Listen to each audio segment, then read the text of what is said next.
Good morning, my fellow Alaskans. We are back once again for day 3 or day 4 if you count Monday. The Alaska Corrupt House Budget debate is about to begin. These legislators are all currently filing into the room. And good morning to you all out there. It's very nice to see you once again. And a lot of interesting stuff was going on yesterday that I just wanted to bring everybody up to date with. And it has to do with the tabling of all of these amendments that was done yesterday. And I just want to start it out with is with what Kevin McCabe had to say. And let me just pull it up here real quick and I will read it. Getting our budget process back on track. April 6, 2022 in Juneau, Alaska. Today, Representative Ben Carpenter and Representative Kevin McCabe took action to get our budget back on track as it moves through the legislative process. Over the past few weeks, the House Majority Coalition held and delayed our operating budget in the House for approximately 2 weeks, while waiting for the spring forecast from the Department of Revenue. When the budget finally reached the House floor late March, just this week, the Speaker of the, or last week I should say, the Speaker of the House delayed it for another week due to several members of the House Majority Coalition, the Binding Caucus Coalition, the one that I've been talking about, the ones that sold out our Alaskan voices and votes to be in the coalition, to be a yes vote when they tell them to be, or a no vote. The House Majority Coalition being out with COVID as of today, we are 3 weeks behind. This is the excuse that Kevin McCabe is giving right now because they are behind by 3 weeks and they want to be out in 90 days. No Alaskan expected 90 days this year. We expected 120 with all that infrastructure money that came in and all this other stuff that's got to be spent. It's got to be allocated and it's got to be done wisely, and rushing the process on that was stupid, or is stupid. I don't see this ending in 90 days. The Senate is just taking testimonies on their budget today, right now. In fact, you could call in down there to Alaska Ledge, to the Senate Finance is the committee holding it, and they are discussing all 3 budgets, the mental health budget, the state budget, and also the capital budget, all at the exact same time. So they've got theirs already going on while they're still trying to decide here in the House what they even want to do, because they're 3 weeks behind. 1 week of that was because the coalition didn't want to join on to the floor and have any discussions because they knew the minority would have overruled them when it came time for voting on all these amendments. That now that the full coalition is back there once again, they're now able to squash anything the minority was going to try, which is obvious by the votes with all the nays when they should have been yays, and all the yays when it should have been nays, especially when it comes to keeping funding and increasing the budgets. They always get enough votes for that when it's for the Democrat things. But when the Republicans have offered amendments to remove things from the budget, that just doesn't happen. All right, let's finish this up here. While we commend our members' hard work and their intent language amendments, policy change should be proposed in an appropriation bill. Therefore, today's actions of tabling intent language amendments is our attempt at good government to push the budget process along. To be finished in a timely manner, Alaskans want it to be done in 90 days. We will strive to meet that deadline. Wow. Okay, so let's put this very simply. There was a lot of intent language that was supposed to be discussed. There's like 20-some bills that have been tabled, if I remember right, somewhere right around there. I'm sure after today there'll be more.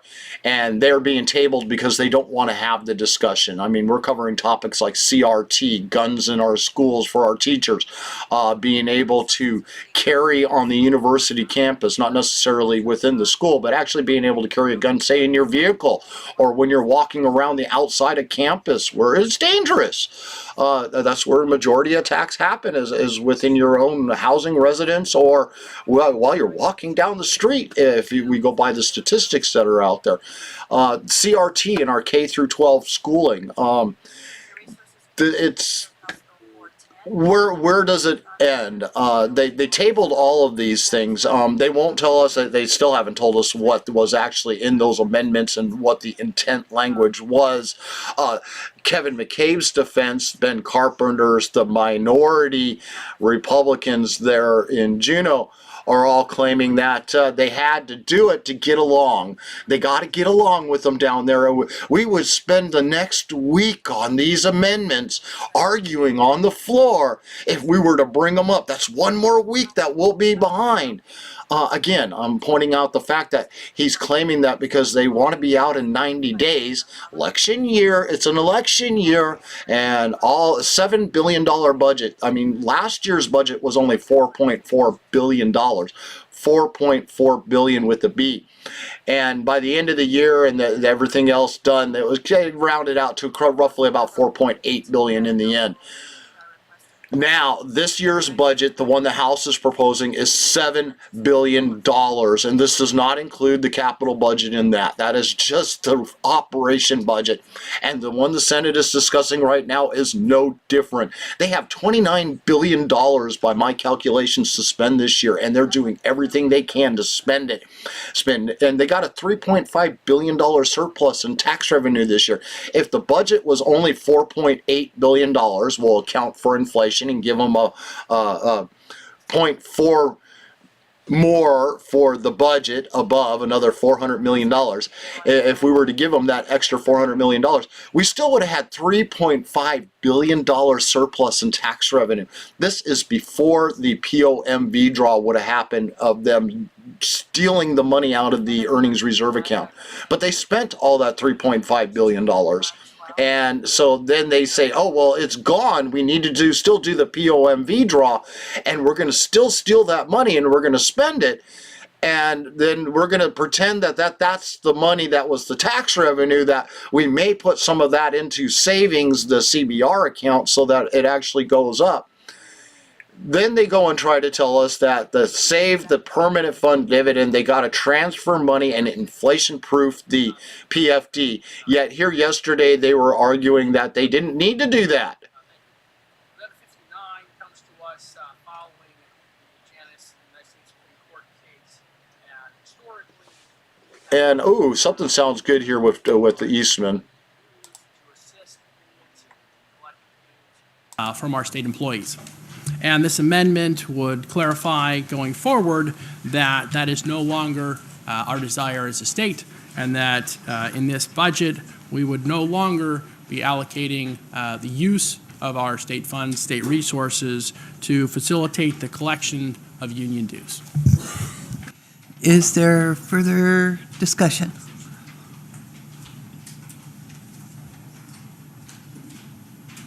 Seeing none, in wrap-up, Representative Eastman. Are you brief at ease?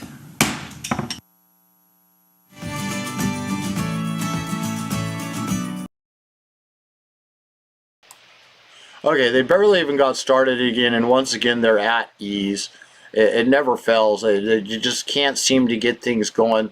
The bill that I didn't catch that they had actually started the floor session, so we're on amendment number 59 right now, and this has to do with the unions and the Janus rule, and I believe it's just more intent language, but is to help define things so that maybe the unions out there will be required to withdraw their own fees from their members, and the state won't be using the Department of Revenue for the state paying it to them instead, which is the way that it's supposed to be.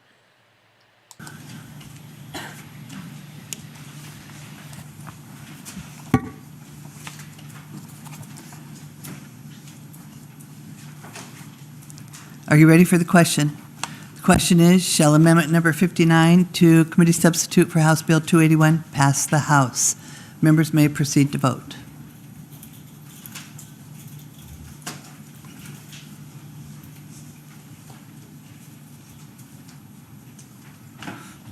Will the clerk please lock the roll? Does any member wish to change his or her vote? Will the clerk please announce the vote? 17 yeas, 21 nays. With 17 yeas and 21 nays, amendment number 59 has failed to pass the House. Briefities.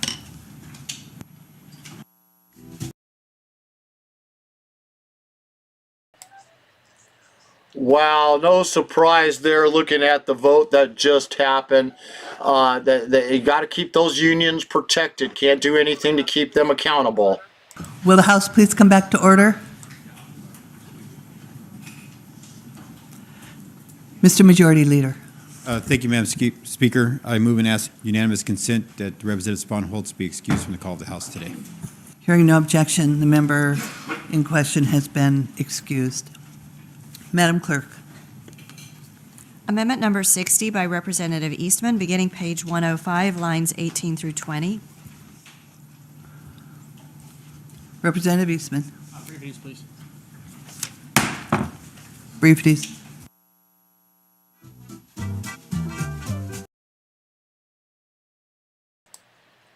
Gavel in, gavel out, gavel in, gavel out. The never-ending game going on down there as they shuffle paperwork. So to continue on with the Kevin McCabe story there, he was on the Michael Dukes show today. You could catch him at the top of the hour.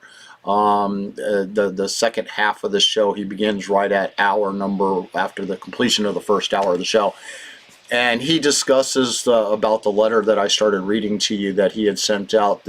We got to get along. We can't keep wasting time. We can't address the concerns of his constituents or the rest of the constituents that they represent down there in Alaska that would have loved to have heard these amendments being read across the floor, forcing them to get on record for voting for what they wanted or didn't want.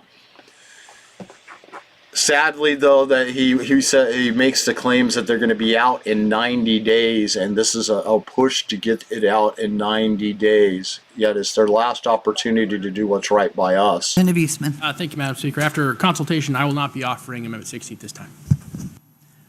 Amendment number 60 is not being offered at this time and is being rolled to the bottom of the day's calendar.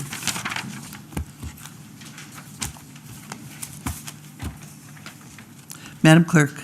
Amendment number 61 by Representative Eastman, beginning page 105, lines 25 through 29. Representative Eastman. Thank you, Madam Speaker. You can find this amendment before you. Representative Eastman, you need to move your amendment. Yes, moving amendment number 61. There's been an objection. Representative Eastman. Thank you. And the amendment before us deals with the forward funding of education. You can find the reference to the forward funding of education on page 105 of the bill. And currently, the bill provides for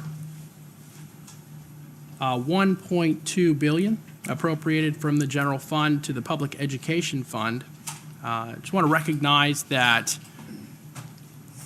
forward funding of public education is one of a number of competing priorities in our budget and during this process.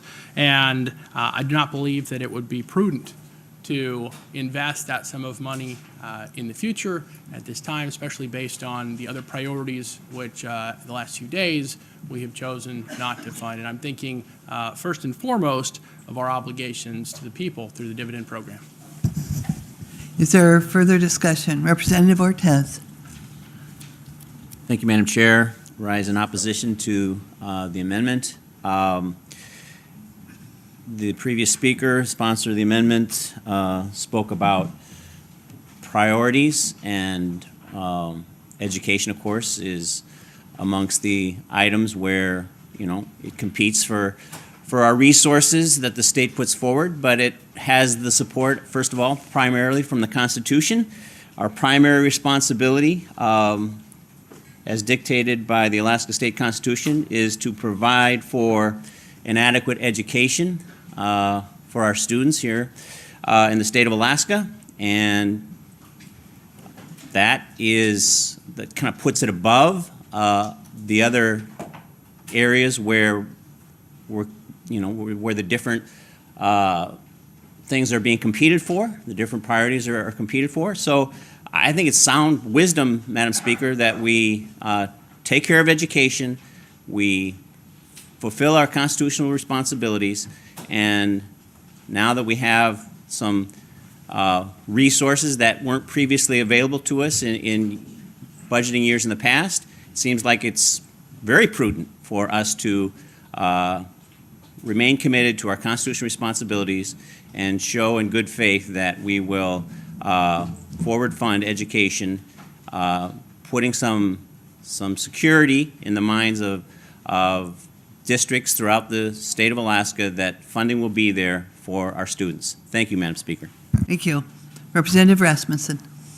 Thank you, Madam Speaker. I just wanted to highlight that we have heard from the Department of Education that there is correlation between retention and better proficiency in reading. And one of the things that our state does struggle with is our reading scores. And so by forward funding education, I don't know that it's necessarily constitutionally required that we forward fund. I know we have to constitutionally provide for education, but what it does do is it allows for some surety with the districts that they're able to retain employees and not have to put pink slips out. And when districts are finally able to start hiring, which sometimes is later than other areas due to the time it takes for the state to get our budget out, we're not always able to recruit the strongest candidates at that time. So I think that this is a good policy decision for the state. It moves us in the right direction. We're going to pay the money regardless if it's this year or next year, but it does allow for some surety for the districts that would help improve our retention. So I would ask for opposing this amendment. Thank you, Madam Speaker. Thank you. Is there further debate? Representative McCarty. Thank you, Madam Speaker. Definitely believe in education. I believe that we have been attending to the education throughout the years. We haven't deprived the education in the appropriations. It's certainly a question of the flow of that, and that's what happened last year.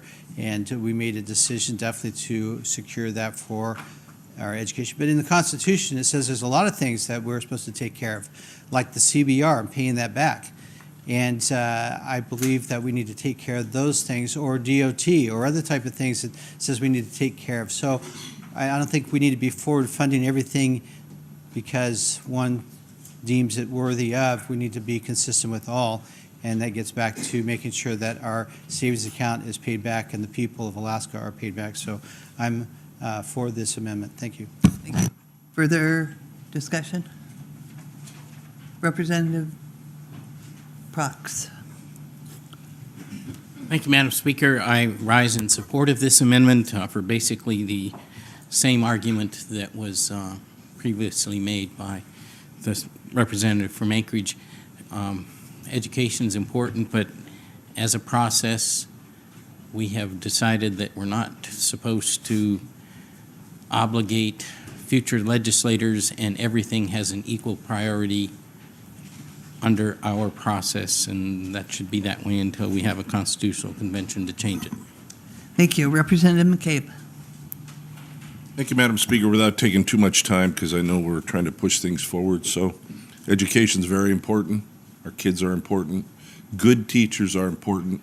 Currently, I think we're still sending 54% of the money that goes to school does not go to teachers and does not go to our children.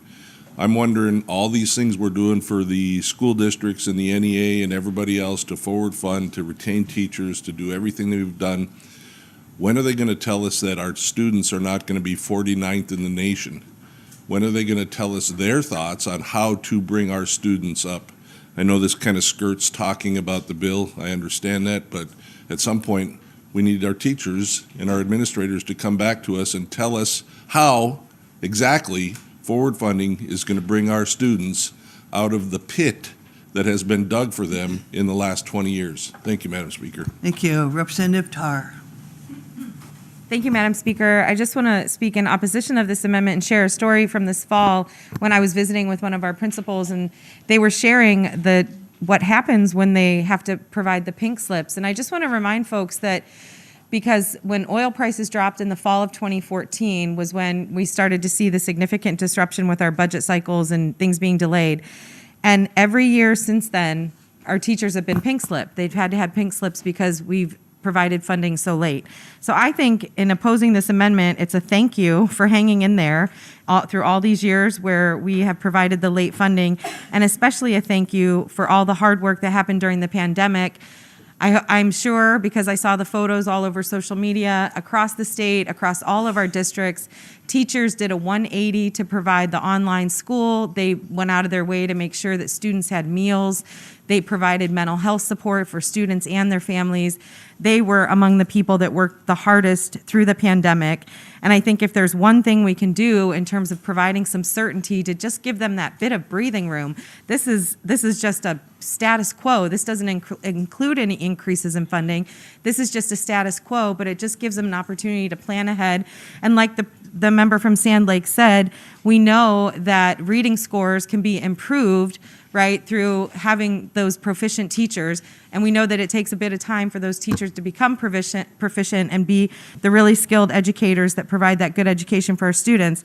And so we just need to make sure that we can keep them around. And in case folks missed it, this fall, there was an article in the ADN about how Governor Dunleavy is spending $500,000 on a study about teacher recruitment and retention, as evidence of the problem we have. So this is just one way we could provide that certainty. And I know from the conversations I've had with the principals at the schools in my district that this is really big. Even if it's the same status quo funding, getting it done early is really important. Thank you. Representative Wool. Madam Speaker, I just want to address a couple things I just heard. It's easy to throw our whole school system under the bus by saying we're 49th in the nation, but that's a gross overstatement. I'm sorry. Many of our schools do really well, and many of our students do really well, and many of our teachers are very, very good.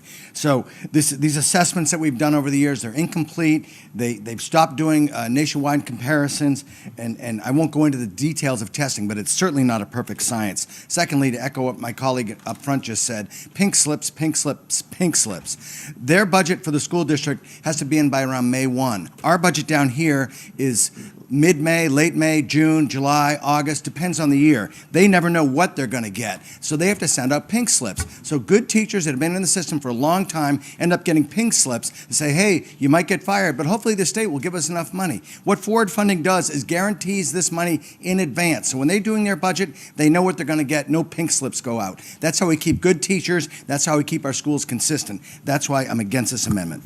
Thank you. Representative Carpenter.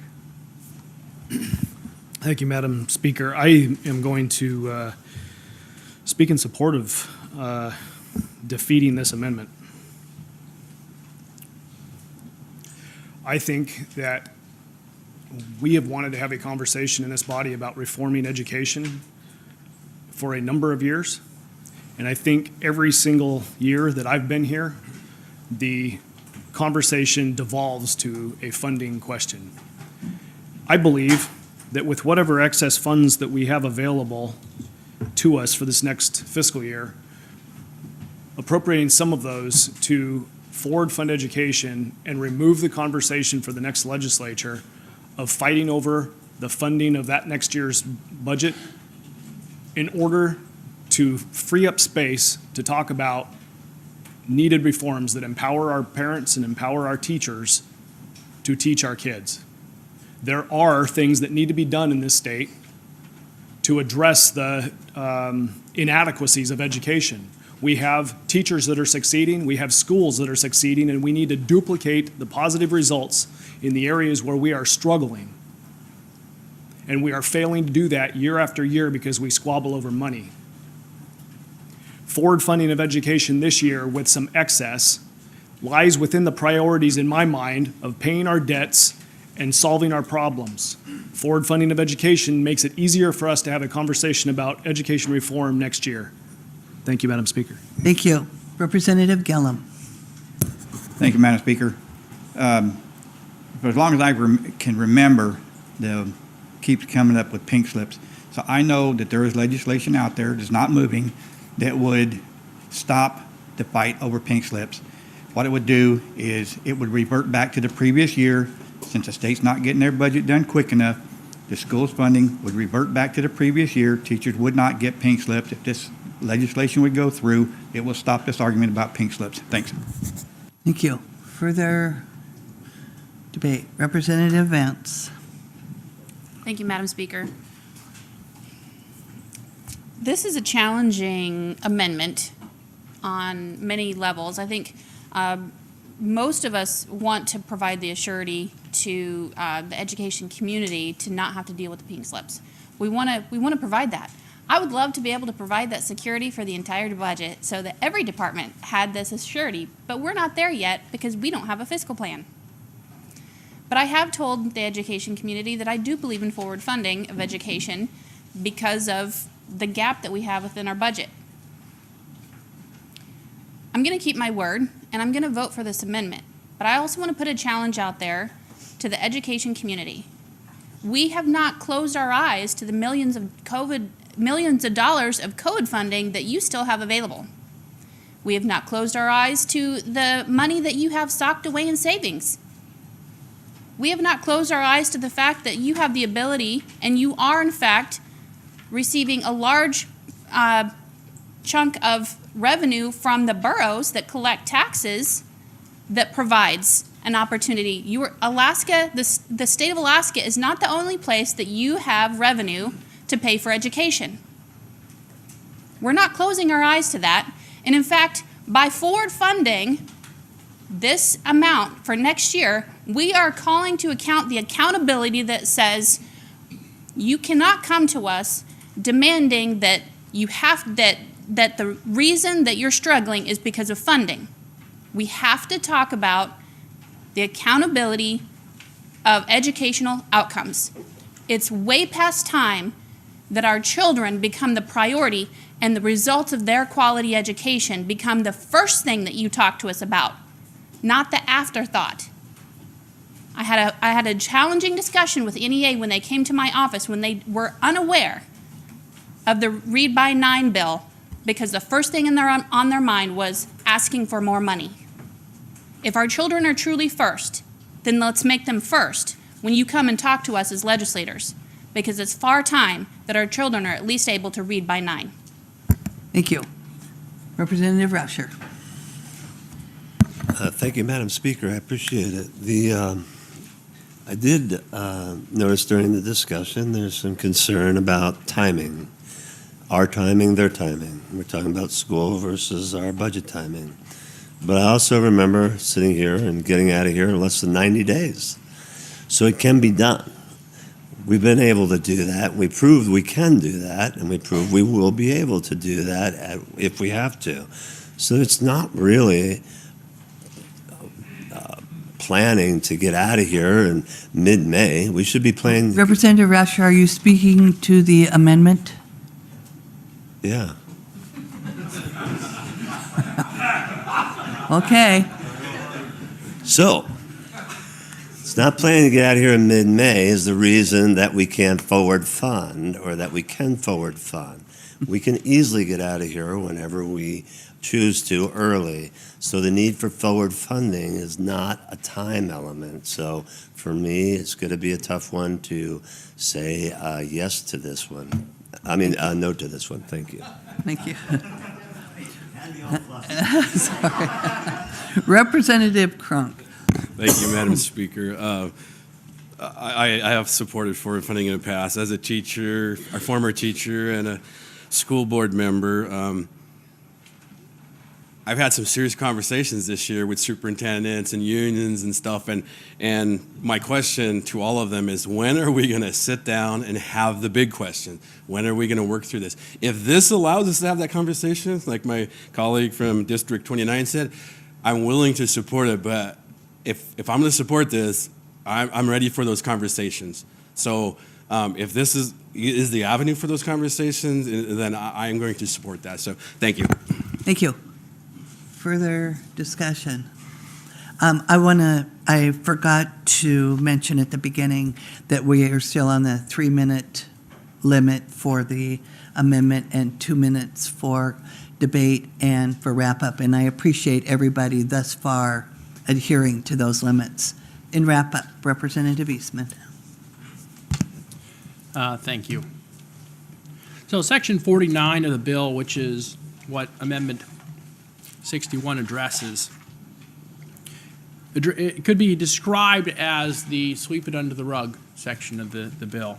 And why is that? Well, we, as the legislature, have the opportunity to pass a budget on time, to give the governor ample time to sign or veto, so that by the start of the fiscal year, everyone knows what's in that budget.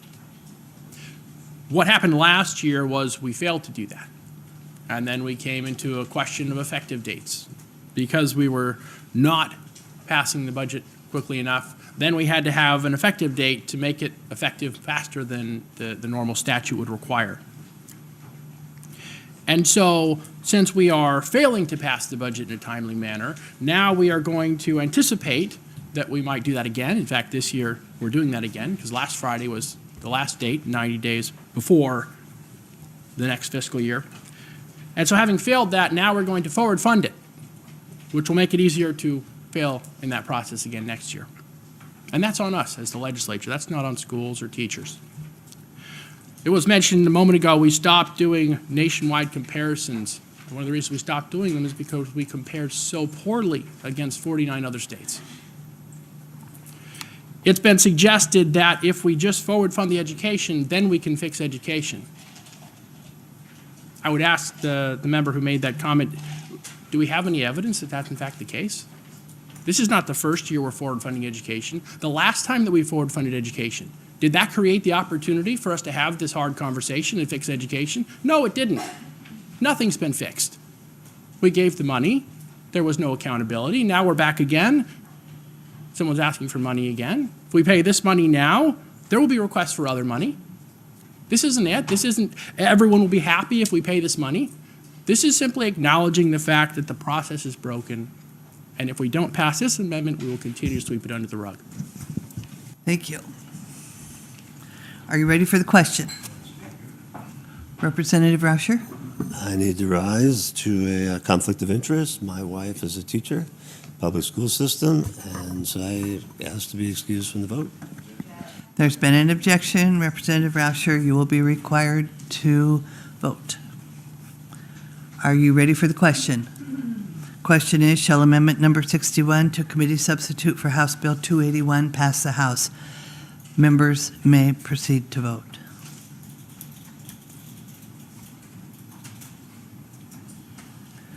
Will the clerk please lock the roll? Does any member wish to change his or her vote? Will the clerk please announce the vote? 8 yeas, 30 nays. With 8 yeas and 30 nays, amendment number 61 has failed to pass the House.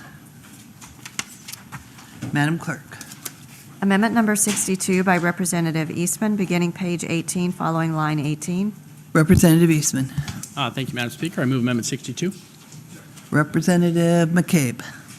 Thank you, Madam Speaker. I move and ask unanimous consent that we table Amendment 62. Object. There's been an objection. Are you ready for the question? Question is, shall amendment number 62 be tabled? Members may proceed to vote.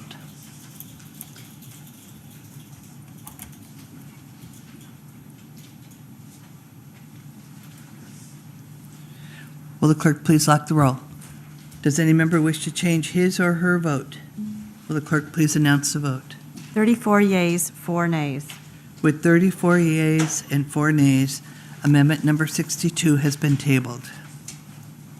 Madam Clerk. Amendment number 63 by Representative Eastman, beginning page 18, following line 18. Representative Eastman. Thank you. I move Amendment 63. Representative Carpenter. Thank you, Madam Speaker. I move and ask unanimous consent that we table amendment number 63.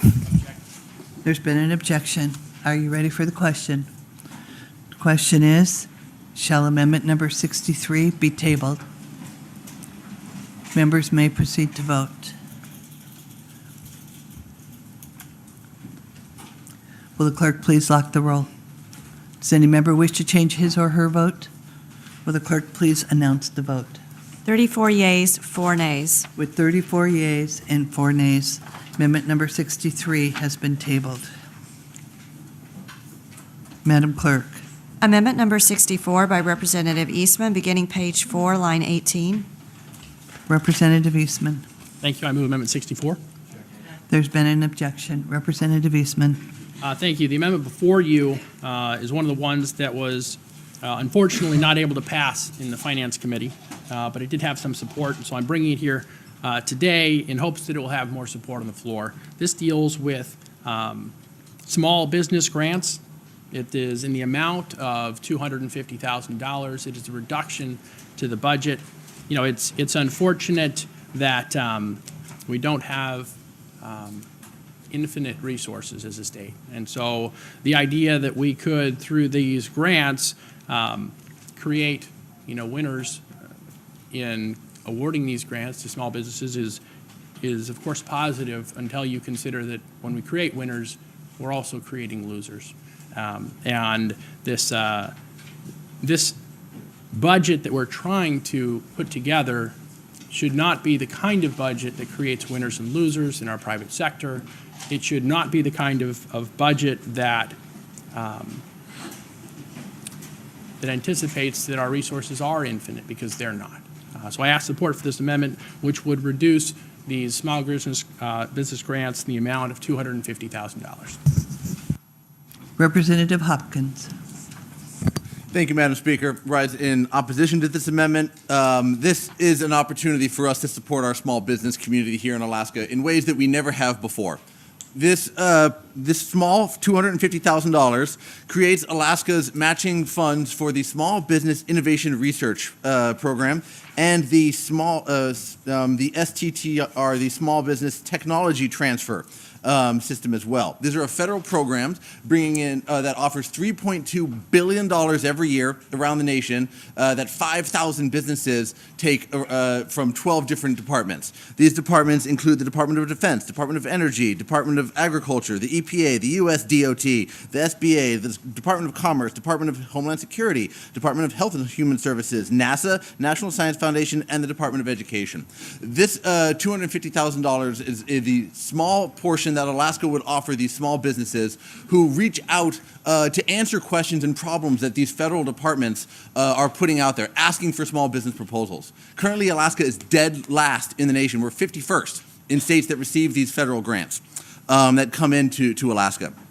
The small $250,000 given out by the Commissioner of Commerce would be the last dollar in from our state. These small businesses would have to get accepted by the federal government for a portion of those that $3.2 billion, whatever department is putting out that offer. And some of these include mariculture, artificial intelligence, STEM education, plant production, food science and security, aquaculture, small and mid-sized farm support, bridge testing, concrete curing, traffic safety and congestion problems. This is exactly what we want for our small businesses, to be able to go out, find new funds from the federal government, bring that back to Alaska, and help support our economy by building up those businesses through their success. This is different than angel funders that we know a lot about. This is different than venture capitalist support that we know a lot about.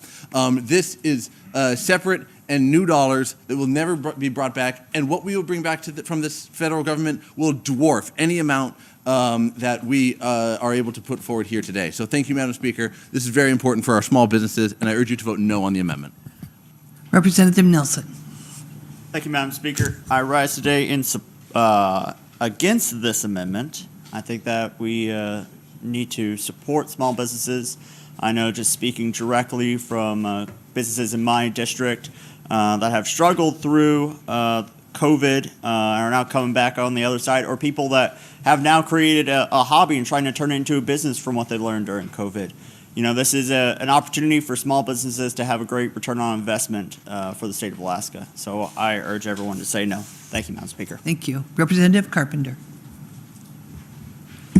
Thank you, Madam Speaker. I rise in support of this amendment. Crazy, huh? Somebody who's in the private sector, and I want to eliminate funding that would go to the private sector. Well, we've got to ask a question, why? This amendment highlights one of the major problems that we have with our budget process in the state right now. It is just $250,000, and look at all of the federal money that it brings in. And we're going to say that growing our private enterprise, our private businesses, off of federal dollars is the way we want to see our economy grow. Well, what happens when federal dollars stop flowing in? Those businesses are going to struggle because they're not building a business based on the economic activity of our state, of our people, and the viability of whatever business it is that they're creating. Their business model and their business plan relies upon federal funding. And we know that it's way too easy for businesses to just continue where the easy source of money is. Madam Speaker, I don't know how many of the businesses that are recipients of these funds are actually C Corps that would be paying taxes back to the state of Alaska. Really and honestly, there's no touch to the budget, no impact back to the state budget for many of these companies if they're not paying some sort of corporate income tax. That isn't the only value that they bring to our communities, obviously if they're providing sources of employment, but for this state budget, there is always going to be a demand for state funds going to private enterprise if private enterprise is relying upon federal dollars to do their business. And therefore, you've got a perfect storm of continued increased state spending to support businesses who are relying upon federal dollars. It is a recipe for disaster for our state, especially if we consider that the future might include less federal dollars coming in as we deal with inflation and our ever-increasing debt load. Thank you.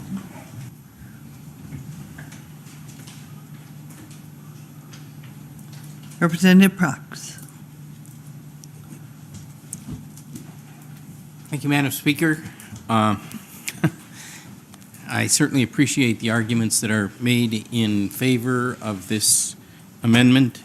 I don't disagree with them.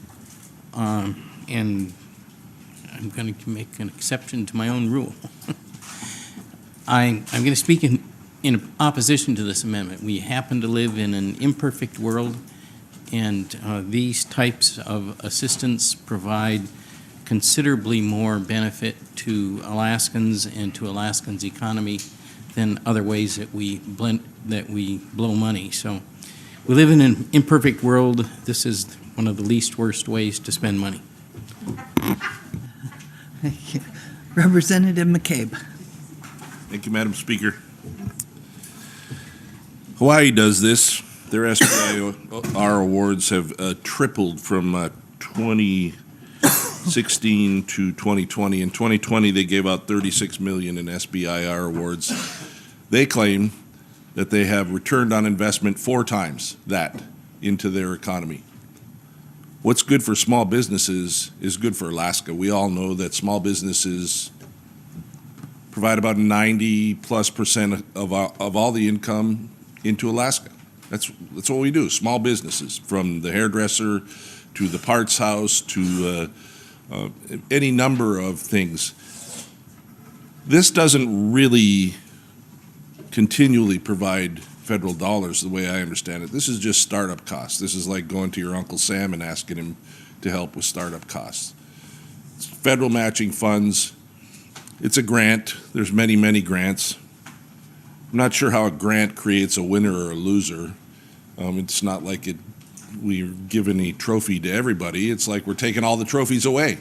If you have the gumption to write a grant and you think that there's a program that fits and it starts small business and it's good for the community, I think it's something that we should be looking at. So, thank you. Thank you. Representative Laban. Thank you, Madam Speaker, and I rise in opposition to this amendment. I have a little bit of experience with federal loan programs. Several come to mind: the U.S. Small Business Administration, the U.S. Department of Agriculture, the Bureau of Indian Affairs, and our own state program through ADA. And I can tell you that the banking community serves its customer base, small business customer base, through a variety of programs, both federal and state. And if this allows access to these programs, then this small, modest investment by the state is well worth it. So I stand in opposition to this amendment. Thank you, Madam Speaker. Thank you. Is there further debate? Representative Kirka. Thank you, Madam Speaker. I rise in support of this amendment. As an entrepreneur, my wife and I, as somebody who is extremely pro-entrepreneurship, I sympathize with the pro small business arguments. However, Madam Speaker, I agree with the sponsor. We should not be picking winners and losers. We should not be playing crony capitalism, if you will.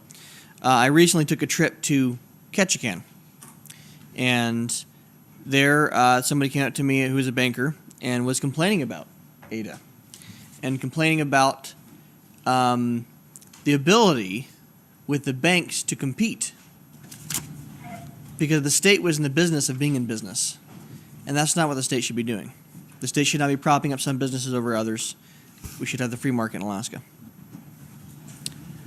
Thank you. Further comments? In wrap up, Representative Eastman. Thank you, Madam Speaker. I appreciate the discussion that we've been having, and I am glad that some of the pitfalls of these programs are being raised here. This program, while well-intentioned, I'm sure, does not always lead to the kind of sustained growth in our economy that is sometimes promised or anticipated. Oftentimes, the use of government money to stimulate the economy is a short-term way to stimulate the economy. And if you're lucky, it stops there. And if you're not so lucky, then it creates a dependency and an expectation for more taxpayer funding to maintain the stimulated portion of the economy. And of course, if you have a strong economy, you don't need that stimulation. And if you create that strong economy and build it out, you don't need continued stimulation from the government. So this is just recognizing that this $250,000 should not be a priority at this time in this budget. Thank you. Thank you. Are you ready for the question? Question is, shall amendment number 64 to committee substitute for House Bill 281 pass the House? Members may proceed to vote.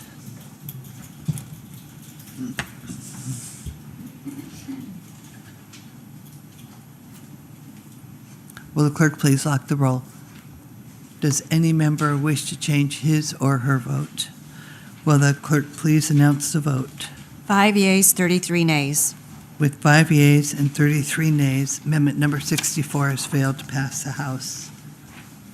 Madam Clerk. Amendment number 65 by Representative Eastman, beginning page 10, line 14. Representative Eastman. Thank you, Madam Speaker. I will not be offering Amendment 65 at this time. I will be rolling amendment number 65 to the bottom of the calendar. Brief at ease.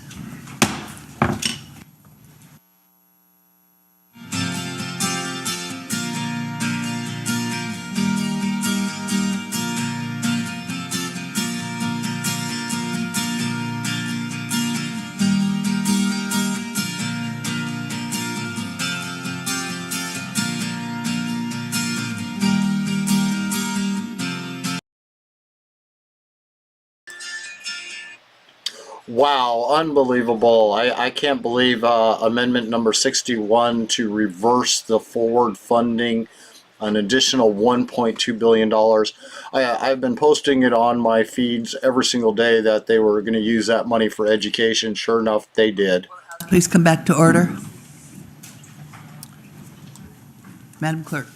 Amendment number 66 by Representative Eastman, beginning page 85, line 24. Representative Eastman. Thank you, Madam Speaker. I move 66. There's been an objection. Representative Eastman. Thank you. So on page 85, line 24, we are currently giving education $57 million in one-time funding.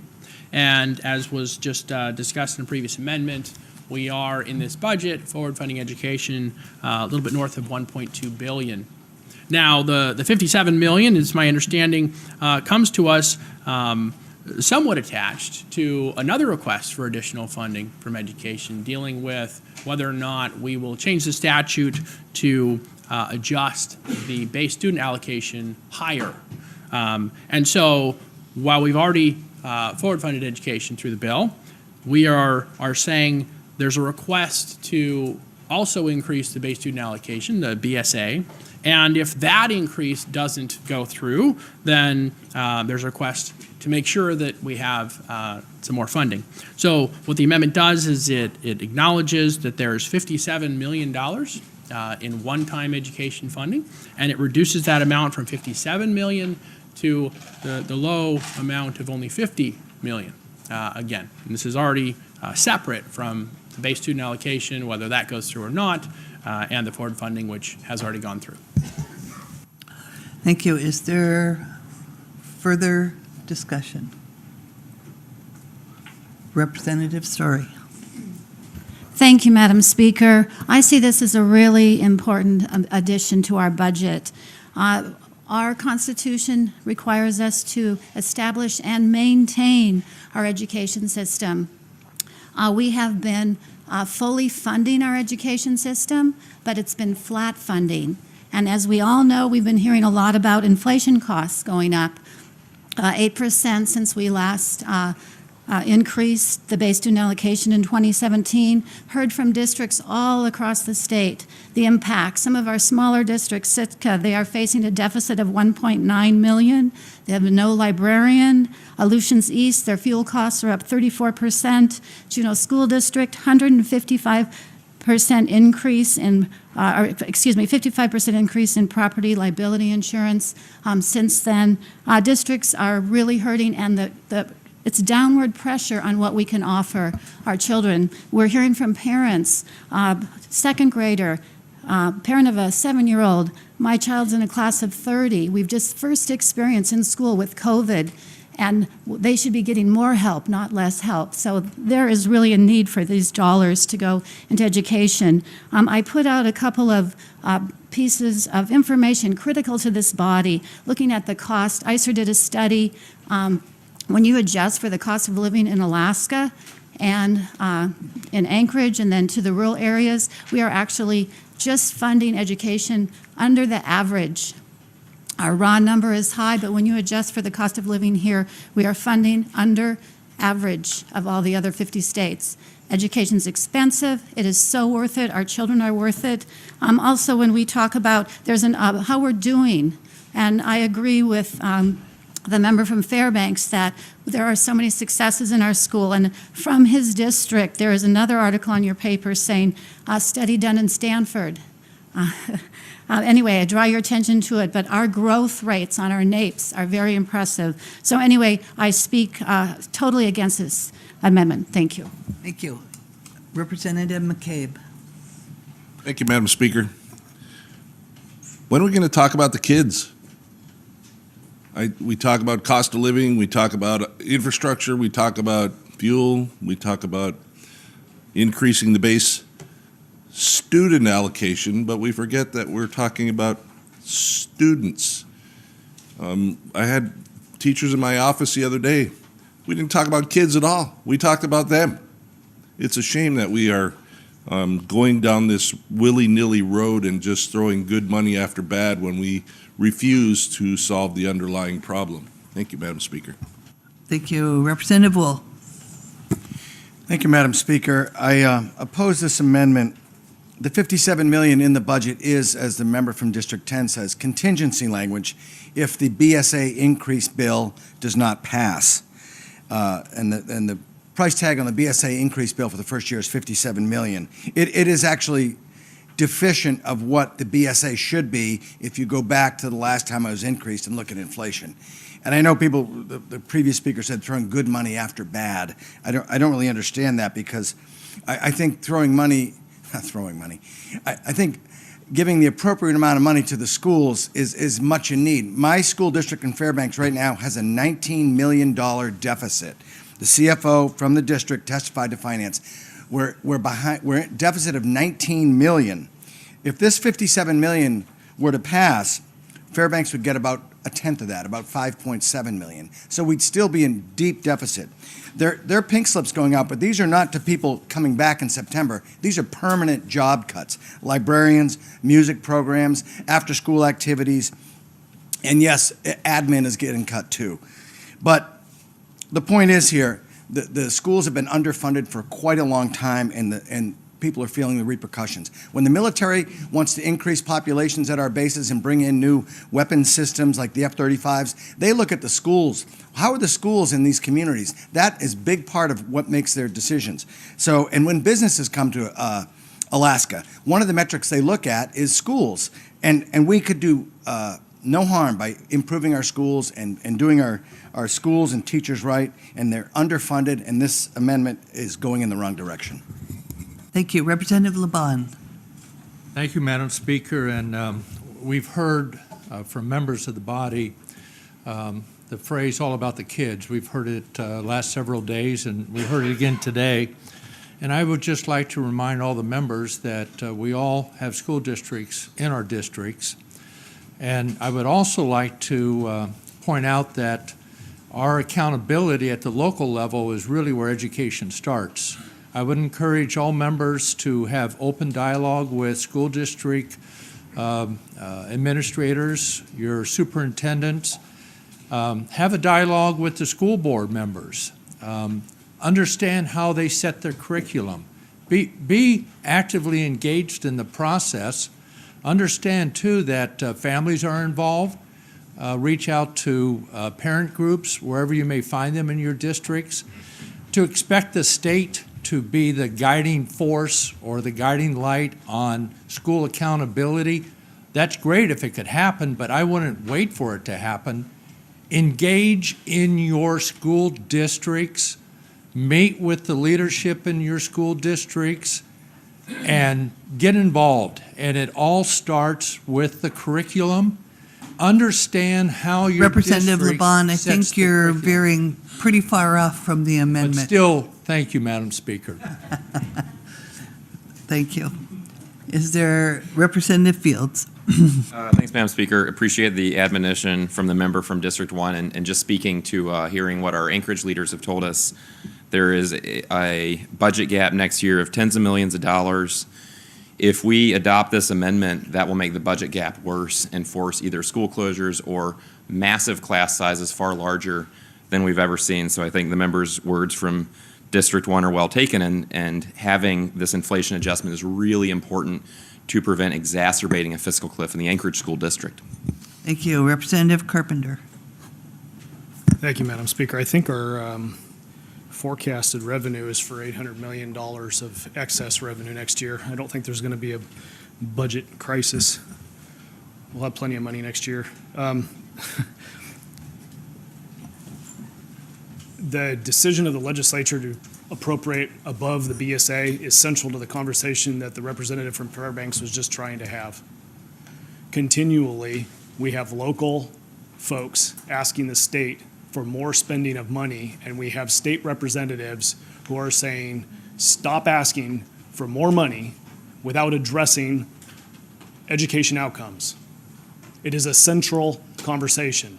The BSA is a formula-driven process for funding our schools, and it is not tied to outcomes.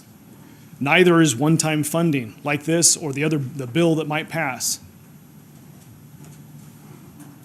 I don't want to see continued funding drive to a state-mandated set of standards. I want to maintain local control. What the member from Fairbanks was talking about with people getting involved is directly related to the money that we are talking about appropriating today. If the local school districts, and therefore the state school board as well, for those school districts that aren't within organized boroughs, would have the conversations and address the state of their outcomes, then we would not have to have a conversation about additional outcomes or improving our outcomes or accountability at the state level. It would just be a funding conversation. But we, those of us who are balking at continuing to spend an increasing amount of money, and it is ever increasing every year, there's always an excuse, there's always a justification for spending more on education. And we never have the conversation about improving the outcomes. If the local level would address that, then we would solve our problem. Thank you. Representative Prox. Thank you, Madam Speaker. I rise in support of this amendment. I appreciate the need for citizens to get involved at the local level and et cetera, but we are never going to have accountability. If somebody else is paying for it, all school districts will ever want is more money, and we never will get to that conversation because the assumption that the state is supposed to fund it with local accountability just is not going to work. I appreciate the position that schools are in Fairbanks. It's interesting that about 20 years ago, the enrollment was in the neighborhood of 19,000 students, and this year it's in the neighborhood of 14,000 students, and the population in the Fairbanks North Star Borough has not declined. Parents are voting with their feet. They don't want to get involved with a continual fight and having to do everything the way somebody else says it needs to be done. And we have to recognize that we just have a fundamentally flawed idea that the state is supposed to provide unlimited money for whatever some group of people in whichever community, and I don't fault the Fairbanks North Star Borough, they're in it too. But we've got to get away from that idea. And just, if we want local control, we have to return it to local funding, and then people will get involved, and it will come to some sort of equilibrium. But this isn't going to work to just keep throwing money at it. Thank you. Thank you. Representative McCarty. Thank you, Madam Speaker. What an amazing state we live in that we recognize education. And I'm addressing this here, but my daughter in Cambodia is trying to get kids to come to school, finding incentives for them, and one of them is food, just for them to come in because the state down there doesn't recognize education like we do. We have charter schools that the government takes care of. We have other type of programs, homeschool type things that was recognized by the government here. We have the public school brick and mortar type programs there. Like the representative from North Pole mentioned, that there's been a movement that's taken place. The students are moving to charter schools and homeschool programs. And the question I have with this money here is it going to all government recognized education programs, or is it going strictly to a select entity group? If it's going to all, then this is great. But if it's going to a select group, we're not recognizing that there's a lot of students. In fact, I know in the homeschool that they've tripled the enrollments. And I don't know what that of charter schools. But that's a question I have to the maker of the amendment. Thank you. Thank you. Representative Tarr. Thank you, Madam Speaker. I rise in opposition of this amendment, and I know I don't have as much classroom experience as the members from District 36 and 33, but I think I might be right behind them. And I just want to respectfully push back on the idea that there are any educators who are not 100% focused on the kids. You don't do this job unless you're totally focused on the kids. That's what you care about. That's what your passion is. That's what you get up every day to do. And frankly, among the educators I've known through all these years, it's considered an honor and a privilege to be able to be a part of people's educational journey and to celebrate their accomplishments and help plan their future and think about how their education is going to be a part of achieving the goals and having the life they want. So I think we're blessed to have those educators who deeply and passionately care for the education outcomes of our children. However, they're not responsible for what happens outside the school. And unfortunately, we know we have a lot of kids in bad situations, abusive homes, living in poverty, and we don't have to guess. We know those are the social indicators of student success. So if we really want to improve student success, we're going to have to address some of those other very persistent and challenging issues as well. And I also want to speak to the lingering kind of comments about poor performance. I represent a district where when I started representing it under No Child Left Behind, all of my schools were considered failing schools. It was such an inadequate assessment because of the diversity of my schools. If even one family was absent of a particular background, that particular group of students would fail, and it would mean the whole school failed. It was in no way a reflection of the academic potential of those students or what they deserved in terms of support. Now, under new systems, all of a sudden our ranking turned to more average and some even above average, which gets you on the path to higher success. So, the tool that is being used for the assessment really matters. And previously, we've had some very inadequate tools and we need to get rid of those lingering thoughts. There's a lot to celebrate. There's a lot of success. But like everything else, costs have risen, and we need to recognize that and give them just at least the minimum support necessary to do their job. Thank you. Thank you. Representative Rasmussen. Thank you, Madam Speaker. I just wanted to stand in support of this amendment. I absolutely believe that we do need to provide some more relief to the districts. I feel like $50 million is very fair. It's more than we've done in prior years in addition to the BSA. And I think we have a proposal from another member. Hopefully we'll see that come up in the capital budget. But we really need to evaluate the current BSA with an ICER study before we just, I guess, throw money at the problem. I think that there's other things that we need to consider. Possibly looking at our retirement and benefit package is something that would be an aid to the district, and it's also going to have a fiscal impact on the state. So I think until we really evaluate the full picture, $50 million is really a fair increase to the districts and will hopefully help. I know that they're in need. I have a son in the Anchorage School District, and we regularly help with supplies and snacks and other items to the classroom, and other parents are great about pitching in. And I know some families aren't able to do that, so the school has to take that place. But I think that this represents a good compromise, so I'll be supporting this amendment. Thank you, Madam Speaker. Thank you. Is there further debate? Seeing none, in wrap-up, Representative Eastman. Thank you, Madam Speaker. I have very little to add to some of the very good conversation that we've been having here. I just asked for support for this fiscally responsible amendment, which would reduce from $57 million to $50 million of additional one-time education funding. Thank you. Are you ready for the question? Question is, shall Amendment 66 to Committee Substitute for House Bill 281 pass the House? Members may proceed to vote.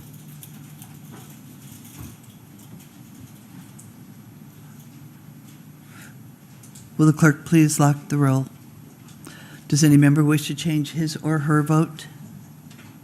Will the clerk please announce the vote? 16 yeas, 22 nays. With 16 yeas and 22 nays, Amendment number 66 has failed to pass the House. Madam Clerk. Amendment number 67 by Representative Eastman, beginning page 85, lines 24 through 27. Representative Eastman. Thank you, Madam Speaker. I will not be offering Amendment 67 at this time. I will be rolling Amendment 67 to the bottom of the calendar. Madam Clerk. Amendment number 68 by Representative Eastman, beginning page 105, lines 18 through 19. Representative Eastman. Thank you, Madam Speaker. I move Amendment 68. There's been an objection. Representative Eastman. Thank you, Madam Speaker. And Amendment 68 deals with our purchase of tax credit certificates, which is found on page 105 of the bill. And currently, the amount in the budget, when you add up various sections, is a little bit north of $532 million, which is over and above what was requested in the governor's budget. And this would reduce that amount, a small portion of that. In this particular section of the budget, that amount is being reduced from $472 million to $349 million. The other $60 million is not being touched, but I ask for consideration from the body. There has been many good arguments made for forward funding various activities in our budget. Certainly there are benefits, but there are also downsides to doing so. And I would make mention that, as previously stated earlier in this debate, our attorneys have reviewed the statutes, have reviewed our Constitution, and assure us that there is no legal obligation to, in essence, forward fund oil and tax credits. But to the extent that we are doing so, let's do so more in line with what was requested in the governor's budget, rather than adding to that amount. Thank you. Representative Rasmussen. Thank you, Madam Speaker. I just wanted to rise in opposition of this amendment. We do currently have several Alaskan companies that would benefit from paying off the private investment that was made to them by purchasing back these tax credits at the state level. ASRC is one of the companies who invests heavily in Alaska and our resource development, and we have Oil Search is another company that had one of its partner companies owed tax credit reimbursement. So I think given the federal stance that has been taken on resource development in Alaska, projects like PICA would benefit greatly from getting some of the capital back into the hands of the private sector so that they can develop and start allowing for more jobs and more resource development. I hope that this is an action that we can take to help the private sector, and I would ask for your opposition on this amendment. Representative Fields. Thanks, Madam Speaker. Although I sometimes have an involuntary reaction to hit the red button when the member from District 10 introduces something. In this case, I'm going to be voting yes. The amendment before us would pay the statutory obligation for oil and gas tax credits. It would free up $120 million roughly that we will need to pay in the next budget cycle. I think with every item that we consider, there's a reasonable question of should we forward fund something. Unlike education, where the school district budget cycle just doesn't align with our cycle, actually there's no reason to forward fund these obligations. And I think $120 million can in fact be used for something better. Having said that, I've consistently voted in fulfilling our obligation to oil and gas tax credits, and we will do that whether or not this amendment passes. Thank you. Representative Brief, please.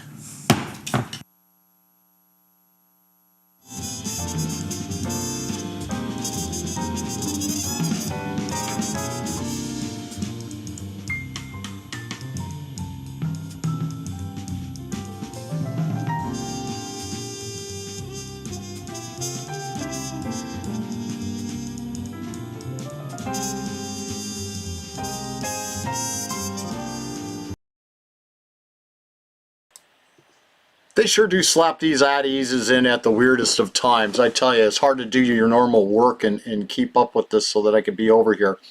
So we're currently hearing an amendment, I think it's number 67 or 68, that is for the oil companies, the tax credits that they were supposed to have received. It started out well over $1 billion, now somewhere around, I think, $700 to $800 million.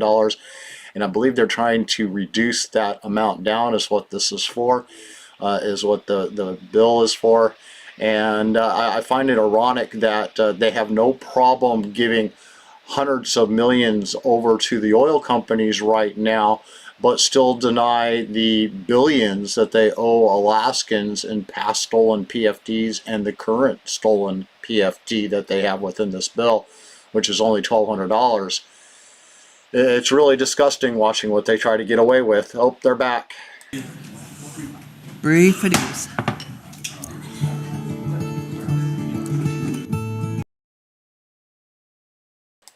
Well, that didn't last long. So then we also got to listen to the bonus for education. $57 million was only going to reduce it by $7 million. And basically along party lines, and a couple of Republicans, the minority, also voted on that. And they handed that money right back over to K through 12 and early learning. That's a $57 million bonus to them if it makes its way through the Senate. This bonus is contingent on if their new BSA laws, base student allocation laws, student-based allocation laws, SBA, don't get passed. And the new student-based allocation law that they want to have passed says that they're going to get a hell of a lot more than $60 million bonus from that. By the numbers I've been able to crunch, I think it makes it about $80 million more than what they're currently getting, because it increases the amount given per student. That may not seem like a lot of money, but $80 million for the worst performing education in the nation at triple the cost of anywhere else, that's what makes this bad. Either direction. If they were to follow the current BSA law or SBA law that are on the books at this moment in time, they would currently be having a 10% reduction to their current budget. They'd be watching it drop down another 10% because we've had 10% less students in school than we had the year before. And this has been consistent now for the last 5 years. We've been losing students. Oh, she just gavelled again.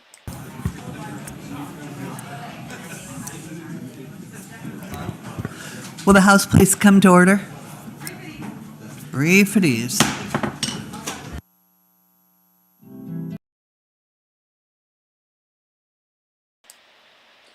Can't make up her mind what she wants to do there, but just removing $7 million of that $57 million bonus to K through 12, it was not a passable. I mean, I can't believe how many Republicans on the minority, the ones that they are saying are for Alaskans, are so willing to give out that money. And the arguments are sound that why they shouldn't be getting a penny more. It's the administration, the people that they said go talk to are not the ones on the front lines. They won't answer to why we have the worst education in the nation. They won't have accountability. They don't want to do anything that would put accountability in education for providing a quality education to our students. Equity and diversity is the motto. I mean, go to the North Star School District Boroughs website and you can see that right up on the top of their page. They have introduced CRT, critical race theory, into their teachings there, and it is heavy. I mean, Juneau is following right in line. They're just about as bad. And Anchorage is right there. They passed it this last year. When they tried to, Dorothy, I think, is the one who tried to introduce language into the bill that they were passing for equity and diversity that said anything that has to do with CRT, it should not be allowed in the equity and diversity bill that they were passing. And every school board member there refused to acknowledge the letters CRT or even acknowledge critical race theory. They refuse to put any language that bans that into the bill. That tells you everything that you need to know what's going on with our education system. Oh, there goes the gavel again.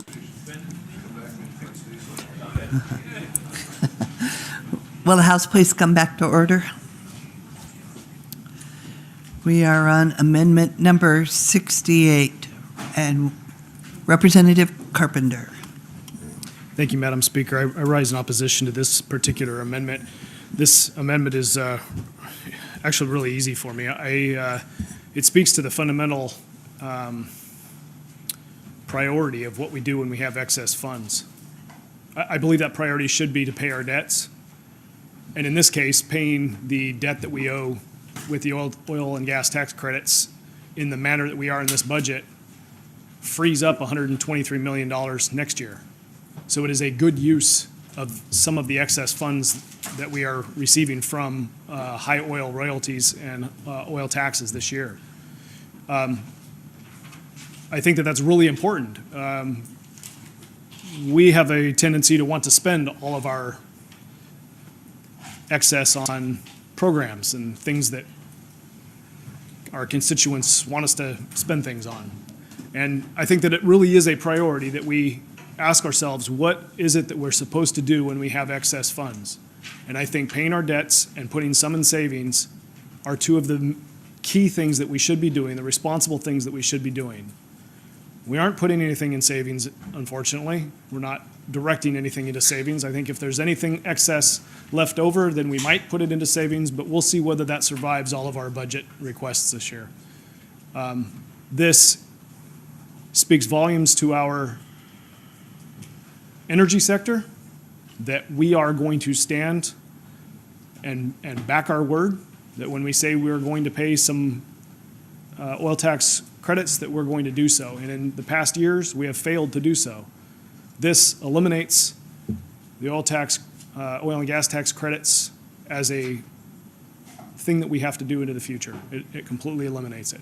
This amendment would carry forward that $123 million into next year's budget, and we'd have to have this conversation again. So it's a good use for our excess funds this year, and we need to defeat this amendment. Thank you.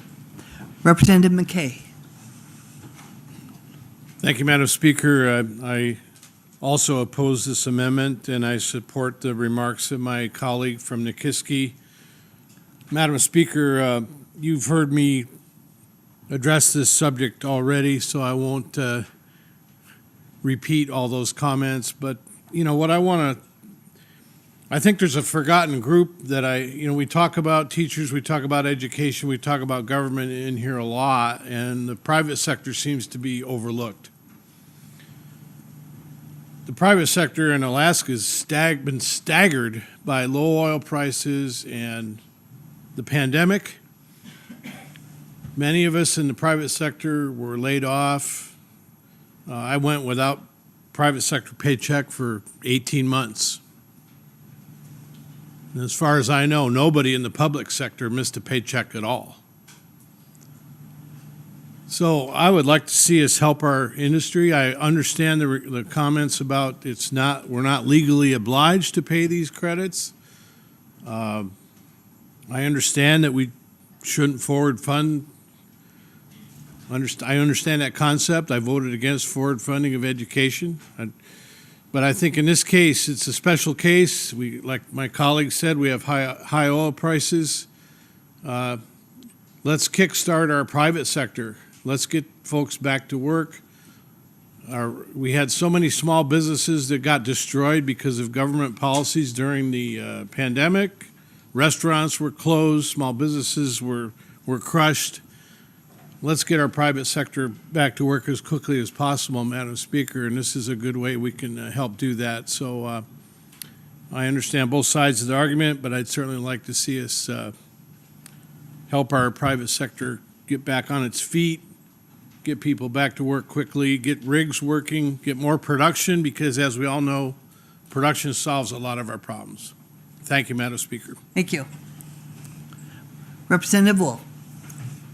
Thank you, Madam Speaker. Like a broken clock that's correct twice a day, I too am in agreement with my colleague from District 10. And I do support this amendment. I also have the similar amendment a few down, so that speaks for itself. But we in finance, we heard this amendment to pay off oil tax credits in accelerated pace of what is required by statute. And one of the claims is, well, we'll save money on interest. Well, we won't. There is no interest payment. So to reduce the payment by $123 million aligns us with statute. Last year we put in $60 million. It was vetoed by the governor. This budget has that $60 million as well. So combined with $349, we're at $409 million going to the oil companies for their tax credits past due. I think they'll be thrilled with this amount, as the previous 2 years they didn't get any. What's remaining is $123. We can pay that next year gladly. And there's plenty of oil companies right now that are making so much money, they're looking to buy these oil tax credits on the open market. So if someone's holding one, they could sell them to one of the big three that doesn't get these oil tax credits. We're willing to forward fund oil tax credits, because that's what this is. We're forward funding it, but we don't want to forward fund education. In previous amendments, we want to cut any supplemental amount to education, which I kind of find interesting. Oil is north of $100 a barrel right now. Oil companies are doing quite well. I support the industry, I support exploration, I support development. I also support paying the oil tax credits, 100% to what we owe, and this amendment would get us to 100% of what we owe. Next year, we'd pay the remaining $123 million, would be whole. The last detail is if we pay less than the full amount, we'll get it, it'll be doled out by percentage as local hire. What percentage of companies have local hire, which I think we all want to know, because we all support local hire and the oil industry, and by paying this amount of $349, we'll get that data. So with that being said, I support this amendment. Thank you. Representative McCarty. Thank you, Madam Speaker. A couple of things. One is I've made the statement, and I'll say it again, Wimpy saying, you know, I'll pay you Tuesday for a hamburger today, and this is Tuesday plus 2. And we definitely need to be paying for those things of the past rather than kind of saying I'll pay you later on. Another piece is that there's two different types of in business. There's producers and consumers. And those producers are definitely bringing in revenue for the business. Consumers are not producing that are bringing in revenue in, but they are just taking that out. I view everyone here as a producer that's bringing in revenue and operations for the state. And for our state, we get credit for recognition of honoring those producers. And by doing this here, this credit is recognized in the past, but also those that are producing now, and they're struggling to produce now with a lot of restrictions going on, that we say, hey, we're in there for you, and so don't worry about that whole thing of wimpy saying we'll pay you later. We're covering you because we have the funds. The representative from District 5 made the comment that the oil companies are making lots of money right now. Government is making a lot of money right now. People in Alaska are not necessarily making money because we haven't given them a PFD. But there is producing going on, and I think that we need to recognize that for all, in this case here, for those that are producing oil. Thank you. Thank you. Representative Laban. Thank you, Madam Speaker. And for the record, I did support forward funding for education, but I also support clearing this obligation. It's long overdue. We need to send a statement to industry that the state will keep its promise. We've missed opportunities to pay these tax credits in prior years. We now have sufficient revenue to settle these credits now and here, and I don't want to miss that opportunity. So rather than repeat what we heard from the member on North Kenai and Ocean View, I'm spot on in agreement, and I urge us to reject this amendment and support full payment of oil and gas tax credits. Thank you, Madam Speaker. Thank you. Is there further debate? Representative Eastman, in wrap up. Thank you. Do I believe my ears? A moment ago, I heard a member talking about how we need to use these excess funds to pay off these tax credits. Have we now gone from being in a deficit to having a surplus as far as this budget's concerned? I'm hearing that there's a good argument that we need to put some of this money into savings. If not this year, then pay it now so that we can put more money into savings next year. I can't understand how we can be talking in one amendment about having excess funds, a surplus, and a few amendments ago we were talking about the fact that we don't have enough money to meet our statutory obligation to the people in their dividend. That's not savings you'd be putting in the bank. That would be my son, my daughter's dividend, and I'm sure many others as well. No, I don't accept that we have excess or surplus funds. I don't see that in this budget. What we are doing is we're taking what was set aside as a tax credit, and we are now changing the definition of that and making it a cash rebate. Was that what it was supposed to be from the beginning? I wasn't here when that happened. If it was, we shouldn't have called it a tax credit. A tax credit is something you use to take credit off of your taxes. In this case, oil and gas taxes. In order to have taxes, you have to produce something. I don't accept that industry is going to like this amendment if it passes. Why would they? You know, currently in the budget, there's $532 million. If this amendment passes, we go down to $409 million. No, that wouldn't make me happy if I was industry, even though this goes back to the amount requested in the governor's budget. This is a question of priorities. Do we have surplus funds?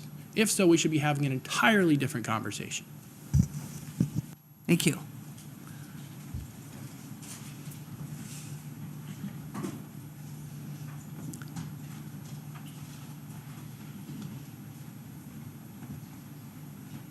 Are you ready for the question?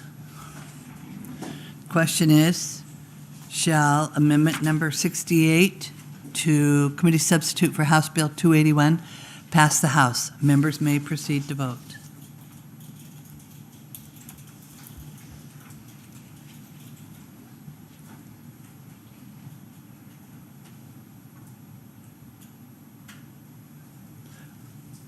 Will the clerk please lock the vote? Does any member wish to change his or her vote? Representative Clayman.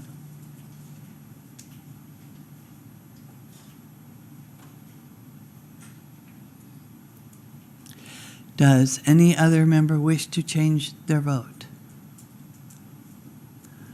Seeing none, will the clerk please lock the roll? Will the clerk please announce the vote? 19 yeas, 19 nays. With 19 yeas and 19 nays, amendment number 68 has failed to pass the House.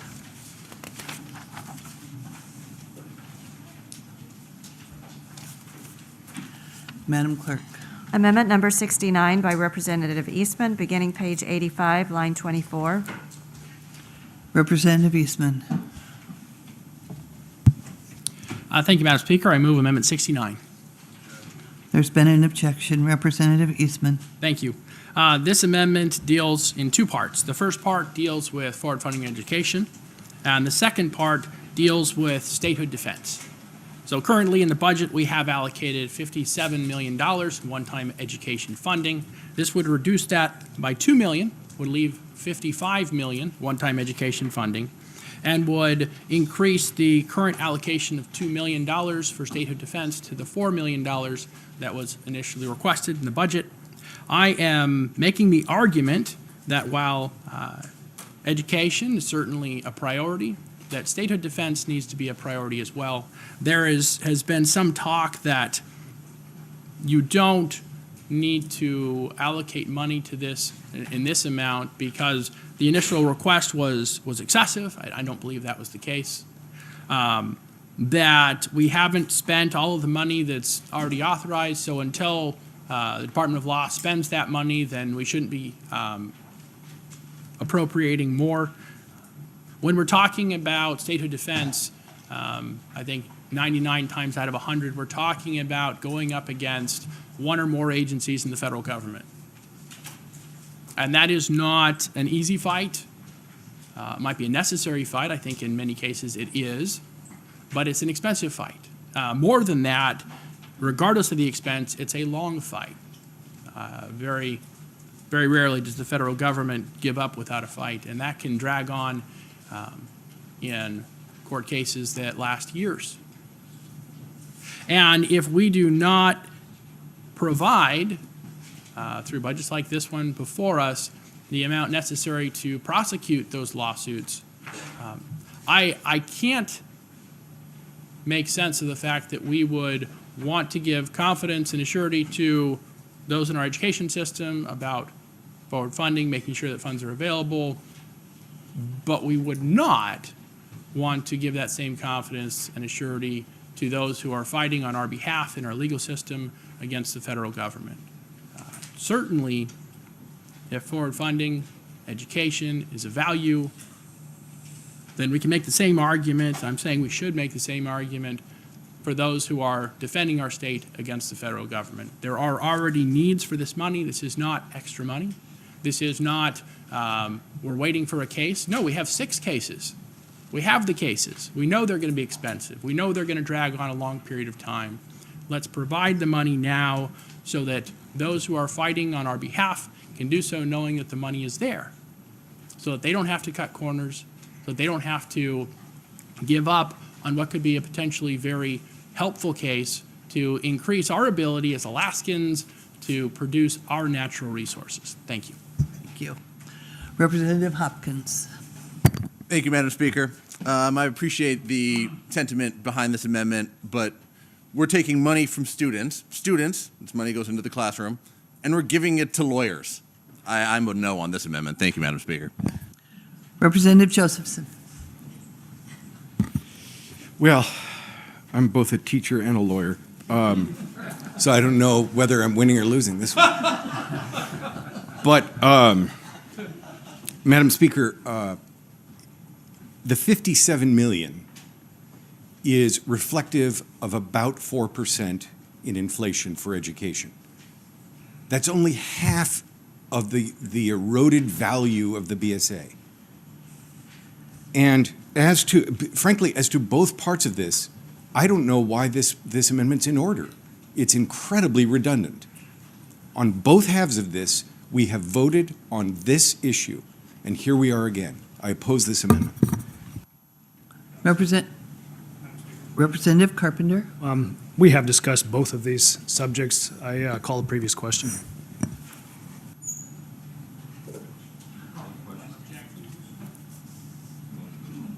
briefities.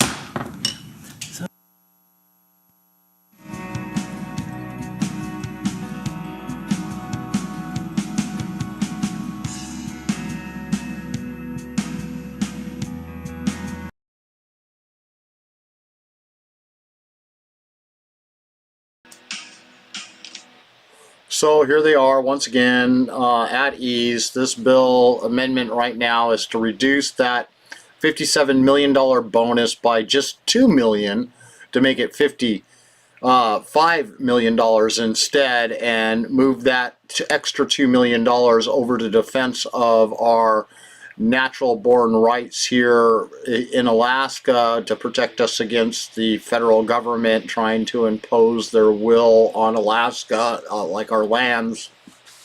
The Sturgis case is a good example of that, and you can hear the opposition. It's no different. Those who are bought and paid for by the illegal binding caucus, the special interests that bought and paid for their votes to be yeses and nos, or exactly where they want them to be. They are there. You're seeing a lot of flipping now where you're seeing some of the minority voting with the majority, and especially on things like education here. And it's sad and unfortunate to see that, considering that we have the worst education in the nation. And money hasn't fixed that. And they should be seeing a 10% reduction, which is $130 million less than what they're getting right now if they were to follow the law. Will the House please come to order?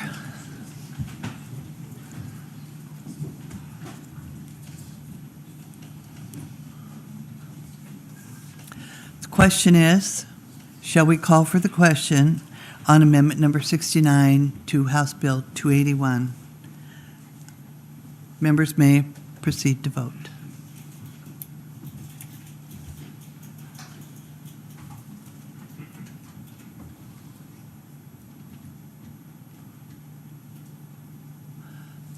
Will the clerk please lock the roll? Oh, Representative Kaufman. Oh, he's not here. Will the clerk please lock the roll? Does any member wish to change his or her vote? Will the clerk please announce the vote? 34 yeas, 2 nays. With 34 yeas and 2 nays, the question has been called for. The question is,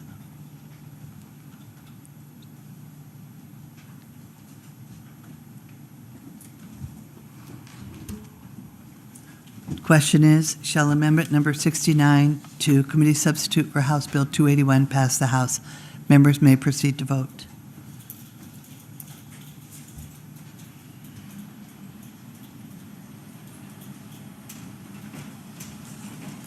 Will the clerk please lock the roll? Does any member wish to change his or her vote? Will the clerk please announce the vote? 14 yeas, 24 nays. With 14 yeas and 24 nays, Amendment number 69 has failed to pass the House. Madam Clerk. Amendment number 70 by Representative Eastman, beginning page 113, line 14. Representative Eastman. Thank you, Madam Speaker. I move Amendment 70. There's been an objection. Thank you, Madam. So, Speaker, the Amendment 70 before us deals with our WWAMI program.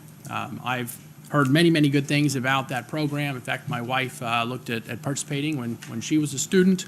She didn't, but I'm sure that, had she done so, I have every expectation it would have been a positive experience, both for her and those that, she would be serving as one of our medical professionals. The current program allows an opportunity for students from Alaska to study, to receive a degree from the University of Washington as part of their medical school program. There are a number of hospitals in the program, so there are a number of different ways that they could go about doing that. But historically, the WWAMI program has very much centered around the University of Washington.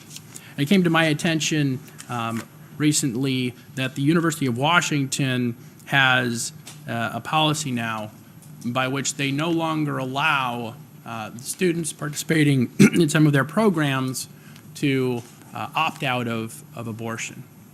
Previously, those students had the opportunity for their own personal reasons, or reasons of conscience, to go through their program, to get their education, and not to be forced to participate in the performing of an abortion.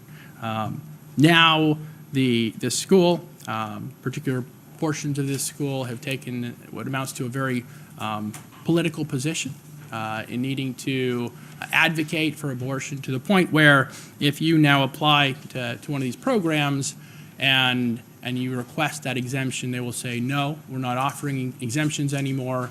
You are denied participation in this program. And that's very concerning for many, many, many reasons, not the least of which is religious conscience, someone's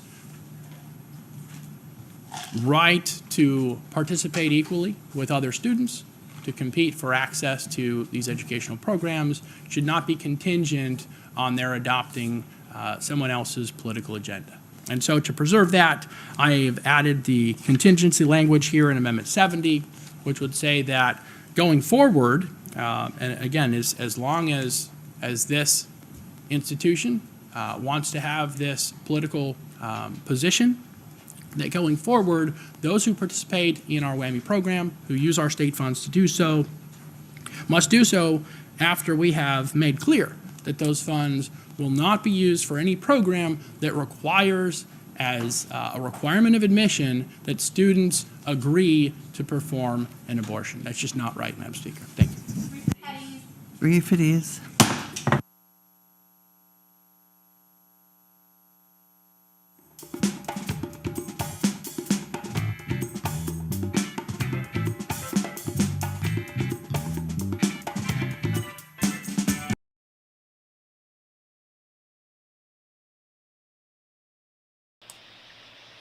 Wow, okay, I'm trying to respond back to comments out there, write up picture of the post for the $2 million reduction that just failed. It's amazing watching them all line up to protect K through 12, the worst education in the United States, and by many third world countries we are worse than. And this includes Puerto Rico and Guam. If you want to count us as 52 states, we are worse than they are. And this is the what, and they want to give them more money. As I was stating just a little bit ago, that there's a $130 million budget cut that K through 12 should be receiving this year. They had a 10% reduction in their student basis allocation that they're supposed to be having happen, because there's 10% less students going to school than there was the year before. They didn't have the butts in the seat. A lot of that has to do is a lot of parents stuck their kids into homeschool programs, and like my child, when I entered them into a homeschool program in the 11th grade, within 2 months, by November, they had graduated high school. They were done with 11th and 12th grade. They were no longer had the brakes put on them for their learning. They were allowed to take one lesson after another, after another, after another. And just so you understand, my kiddo was a straight A student, so it's not like the education that she was getting was subpar, or that she was doing bare minimum work to get this stuff pushed through. She was completing everything that they had required and got it done. So when they kind of tell you that they got to have more money to accomplish what they're doing, these homeschool programs are making like $2,000, $2,500 a student, versus the $9,000 that you're getting at the K through 12 level in the school districts. So it's really astonishing how far they will go. Uh-oh, looks like they started talking. I didn't catch that. Tabled.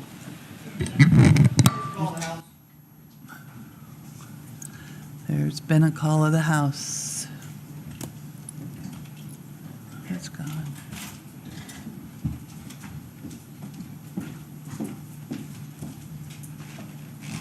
Oh. Brief it is.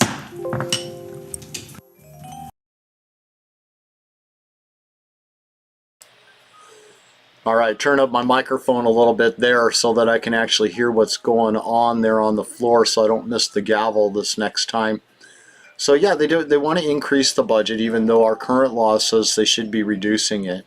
Places like Fairbanks, they closed down 2 schools there I believe it was a total of 3, but one of the schools they're repurposing into a homeschool program that it's not going to be a homeschool program that's independent of the K through 12 system. No, they're treating this K through 12 program as if you are sitting in your butts in the seat.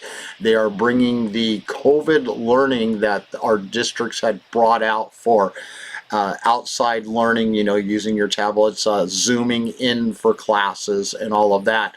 That's what this new school, repurposing of the school is going to become. They don't support independent learning. Doesn't put money in their pockets. Will the House come back to order, please?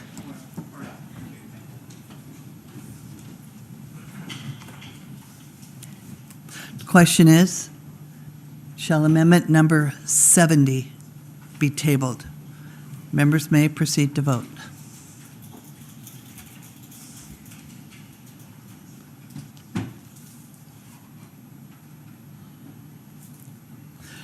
Will the clerk please lock the roll? Does any member wish to change his or her vote? Will the clerk please announce the vote? 20 yeas, 18 nays. With 20 yeas and 18 nays, amendment number 70 has been tabled. Madam Clerk. Amendment number 71 by Representative Eastman, beginning page 75, line 19. Representative Eastman.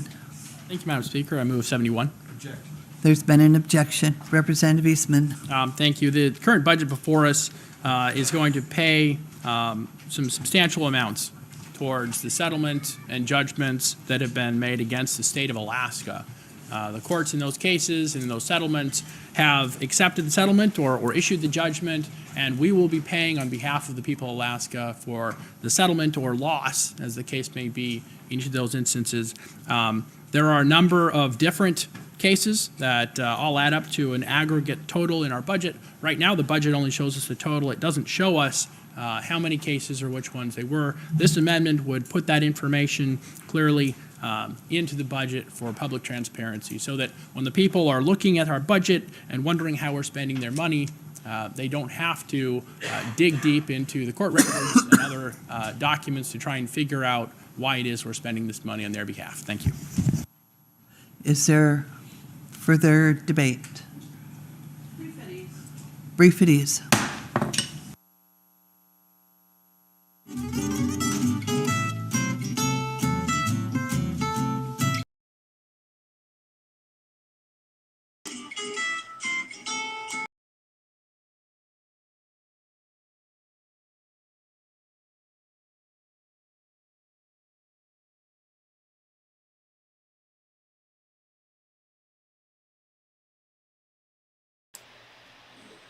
Okay, so it wasn't me who was going crazy. Here just a second ago, I'm listening to their elevator music going loud, going quiet, going loud, going quiet. And, oops, turn off that right there so they don't have to hear me double talking there. So once again, the K through 12, they continuously keep pushing that. I can't believe they forward funded them. Yet when it came to like the oil companies, I mean, we have $3.5 billion in surplus, and they're forward funding K through 12 by $1.2 billion. So that's $1.2 billion that came out of that surplus. Now, and then they give them a $57 million bonus, so that's coming out of that surplus. University of Alaska is getting like a $15 million bonus. That's coming out of that surplus.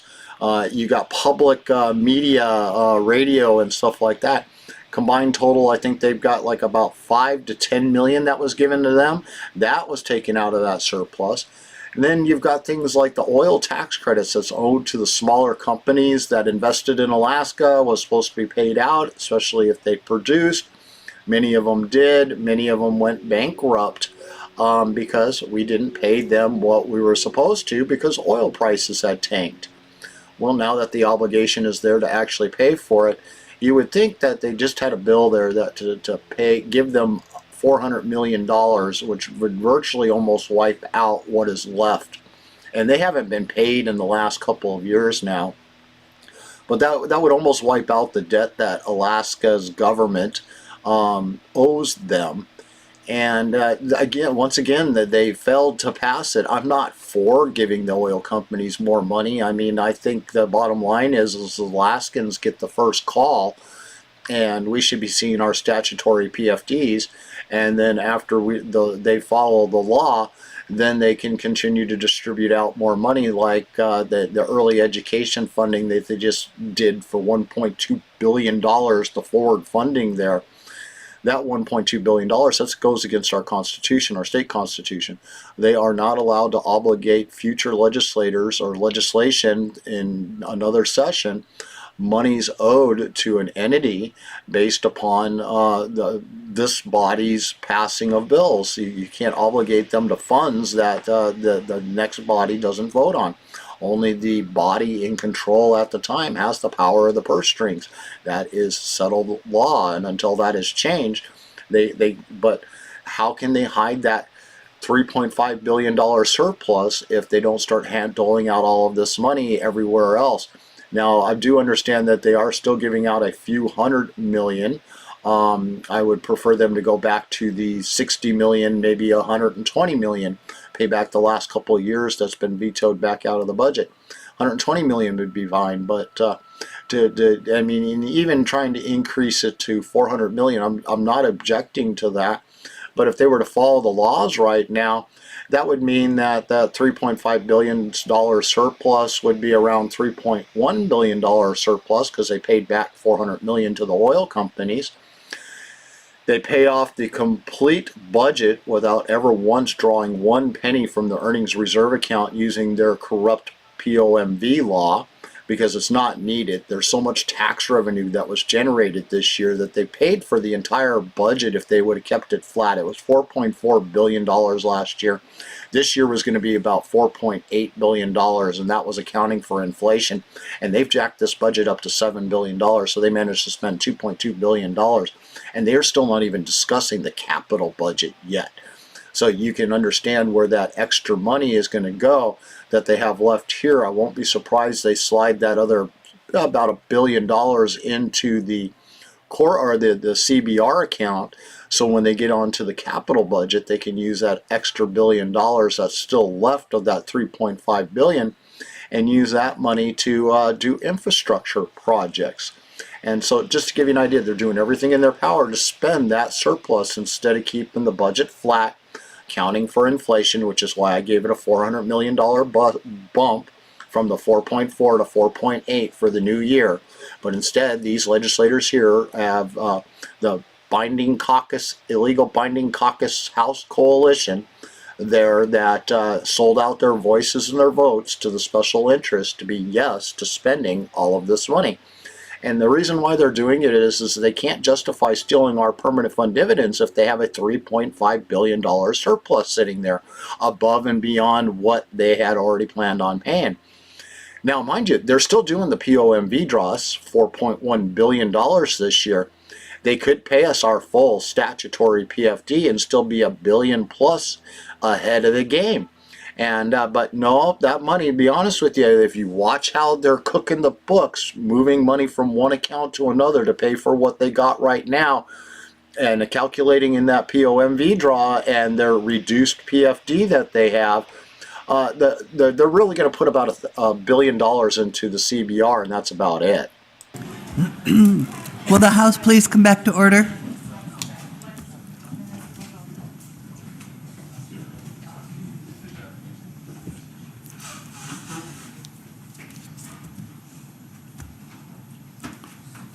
We are on Amendment 71.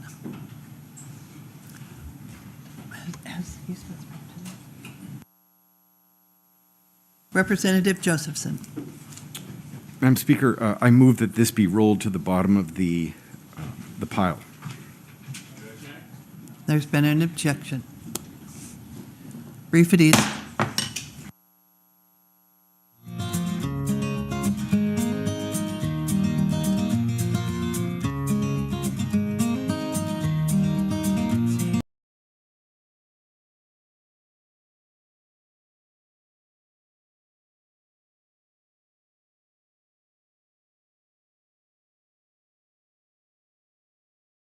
be removed from the table at a later time. There's been an objection.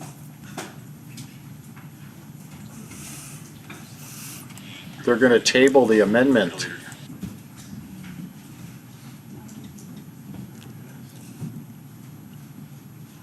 Are you ready for the question? The question is, shall amendment number 71 be tabled without objection so as it can be removed at a later time? Members may proceed to vote.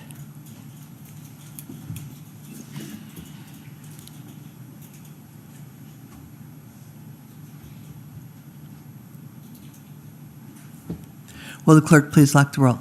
Does any member wish to change his or her vote? Will the clerk please announce the vote? 12 yeas, 26 nays. With 12 yeas and 26 nays, amendment number 71 has not been tabled. Is there a further That's discussion funny. on amendment number 71? Representative Josephson. Madam Speaker, I find myself, as a former employee of the Department of Law, I sometimes am its champion and sometimes it's one of its harshest critics. In this instance, I don't think this is a practice that is favorable to this governor, and some may find that intriguing, but as particularly future governors. The maker of the amendment has been advancing this concept for years, and that's his right. You know, the original budget due December 15th is written by OMB. They don't list these things as a matter of practice. The maker of the amendment thought that somehow other agencies, I don't know if it was the courts, I think it was the courts, should somehow be compelled. I don't remember his process. But the main concern I have with this is there are settlements that are sensitive in nature, and you may say, well, the public needs to know about them. Well, they can be sensitive in nature, and often settlements can be rough, and maybe the public, it's not that the public can't find the information, but it may be a bad policy to embed it in a budget. The other thing is that the amendment is misleading because it suggests that this is the entire universe of settlements, and it's just inaccurate because every agency has discretionary funds in their budgets, and they reach settlements. The torts section, for example. You think this is all the settlements where the state was responsible for injuring a citizen of Alaska? Come on. I mean, there are millions of dollars in other settlements that aren't reflected here. So this is misleading to the people who will read this and say, oh, I guess this is everything, just $1 million, not bad. No, it's much more involved, and I just oppose this amendment. Thank you. Representative Carpenter. Thank you, Madam Speaker. This amendment is purely procedural. It doesn't change the dollar figure in the budget. Again, this is not my budget. This is crafted by somebody else. And in that crafting process, we used an aggregate total for some settlements. What this amendment does is change that process to a more transparent process for the people to see what's in this budget. It isn't even attempting to talk about other cases or other settlements or other issues that are being addressed throughout our state government. We're not even attempting to do that. The maker of the budget isn't attempting to do that. We are attempting to use public funds to enter into settlements, and the legislature is required, it's a responsibility to appropriate money for those settlements. And instead of just using a lump sum, which is not so transparent, this amendment increases the transparency for the public to see what we're actually talking about in regards to that sum of money. So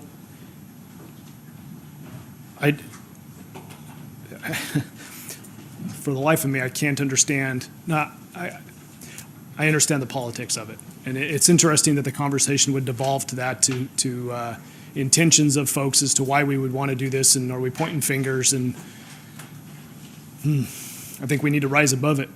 The people sent us here to appropriate money. We're going to appropriate money, and we should be doing so in a manner that is the most transparent that we can be. Thank you. Thank you. Representative McCabe. Thank you, Madam Speaker. I agree with transparency. It should be transparent. This highlights an issue, maybe a hole in our budgetary process. To answer at least one question, if a settlement amount is declared by the judge to be close hold, or you're not supposed to talk about it, it would be in there. We wouldn't be able to violate a judge's rule just to put it in a budget. So I don't think that's the issue. My only concern with this is, as my colleague from Nikiski said, is the timing of this amendment smacks of electioneering and politics.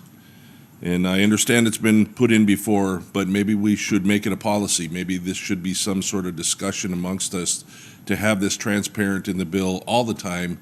So the politics of offering this amendment during an election year may not be considered.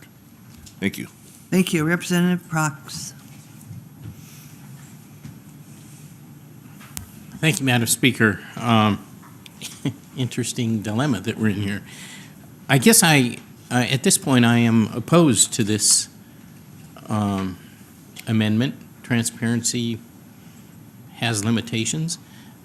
The representative from Anchorage made a very good point that this is a partial list and not a complete list. And so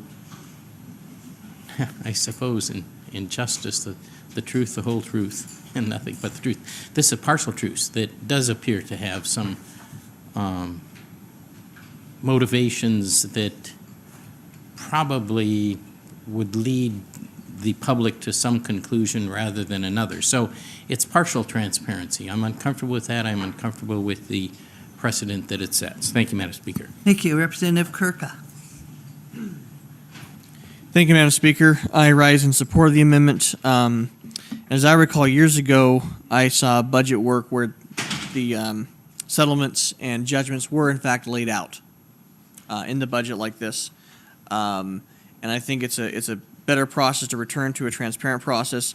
By all means, in response to the member from Anchorage, if there are other settlements and other judgments that are being paid out by various departments in the form of settlements, I would love to have that transparent too. We don't have that in front of us at the moment. These are the ones that are in this category. I think we should bring this category down and be transparent and clear about it. There's no electioneering that I'm aware of, because this has been an ongoing push to bring this transparency back in the budget. It's not anything to do with the timing. This push was last year as well. Thank you, Madam Speaker. Thank you. Representative Clayman. Thank you, Madam Speaker. I oppose this amendment because I think it creates a false impression with the public that these, I think, 6 settlements are the only settlements the state has entered into. We have a risk management department in the Department of Administration, and they pay out millions of dollars every year in settlements. Departments like Department of Transportation has a lot of vehicles on the road. They're going to have settlements every year. The Department of Health and Social Services has sometimes had lawsuits and probably had some settlements this year that are all not reflected in the budget. And I think for public transparency, we should either be in a policy of listing every single settlement or just have the lump sums. And so for those reasons, I do not support the amendment. I find it kind of interesting, though, in the comments that some of my colleagues have made about the political nature of this.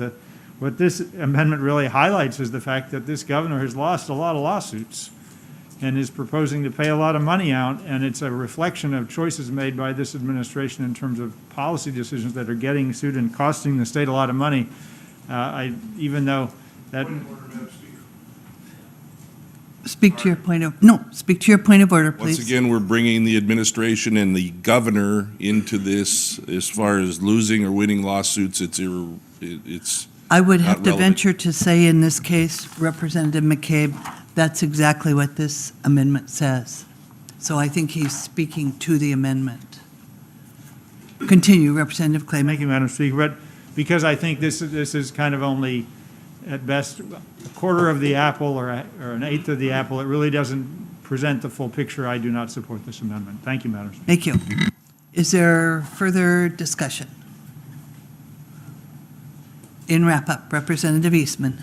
Thank you, Madam Speaker. I appreciate those who've rose and spoke to the need for transparency. Again, this isn't our budget, this is the people's budget. This isn't our money, this is the people's money. The current budget, section 70 or 21, provides for a 7-digit figure, but it doesn't tell us why that money is being spent on the people's behalf. In a few amendments, we have another amendment that has to specifically add language to the budget to explain that a certain settlement is not on this list and not part of that 7-figure sum. That would be entirely unnecessary if we pass this amendment and list out the settlements and judgments here. I'm not saying that the amendment coming up would be unnecessary. I'm saying that that portion of it would be unnecessary. You wouldn't have to call out court cases that aren't on the list because everyone would know what's on the list. It wouldn't be hidden. And right now, it's hidden in the back of a large stack of papers. I think the public deserves more and better than that. It is entirely neutral as to a particular administration or a particular case or settlement. Someone has said that, well, somewhere else someone is paying money on a settlement and judgment that's not here. I can't speak to that. I can say that we're being asked in Section 21 to appropriate more than $1 million for these settlements and judgments. When we're being asked to appropriate that money on behalf of the people, we should have in front of us here what that money is for. This doesn't violate any confidentiality or any privacy provisions. It doesn't talk about any of the details of these cases. It just says, why are we spending that money? And here we have in front of us a list of the various cases that are involved. And I do think that that should be a part of every budget process going forward. Thank you. Thank you. Are you ready for the question? Question is,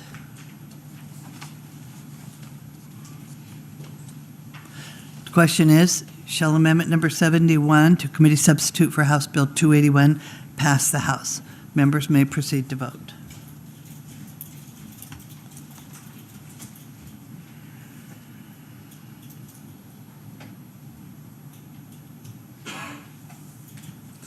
Will the clerk please lock the roll? Does any member wish to change his or her vote? Representative Rauscher.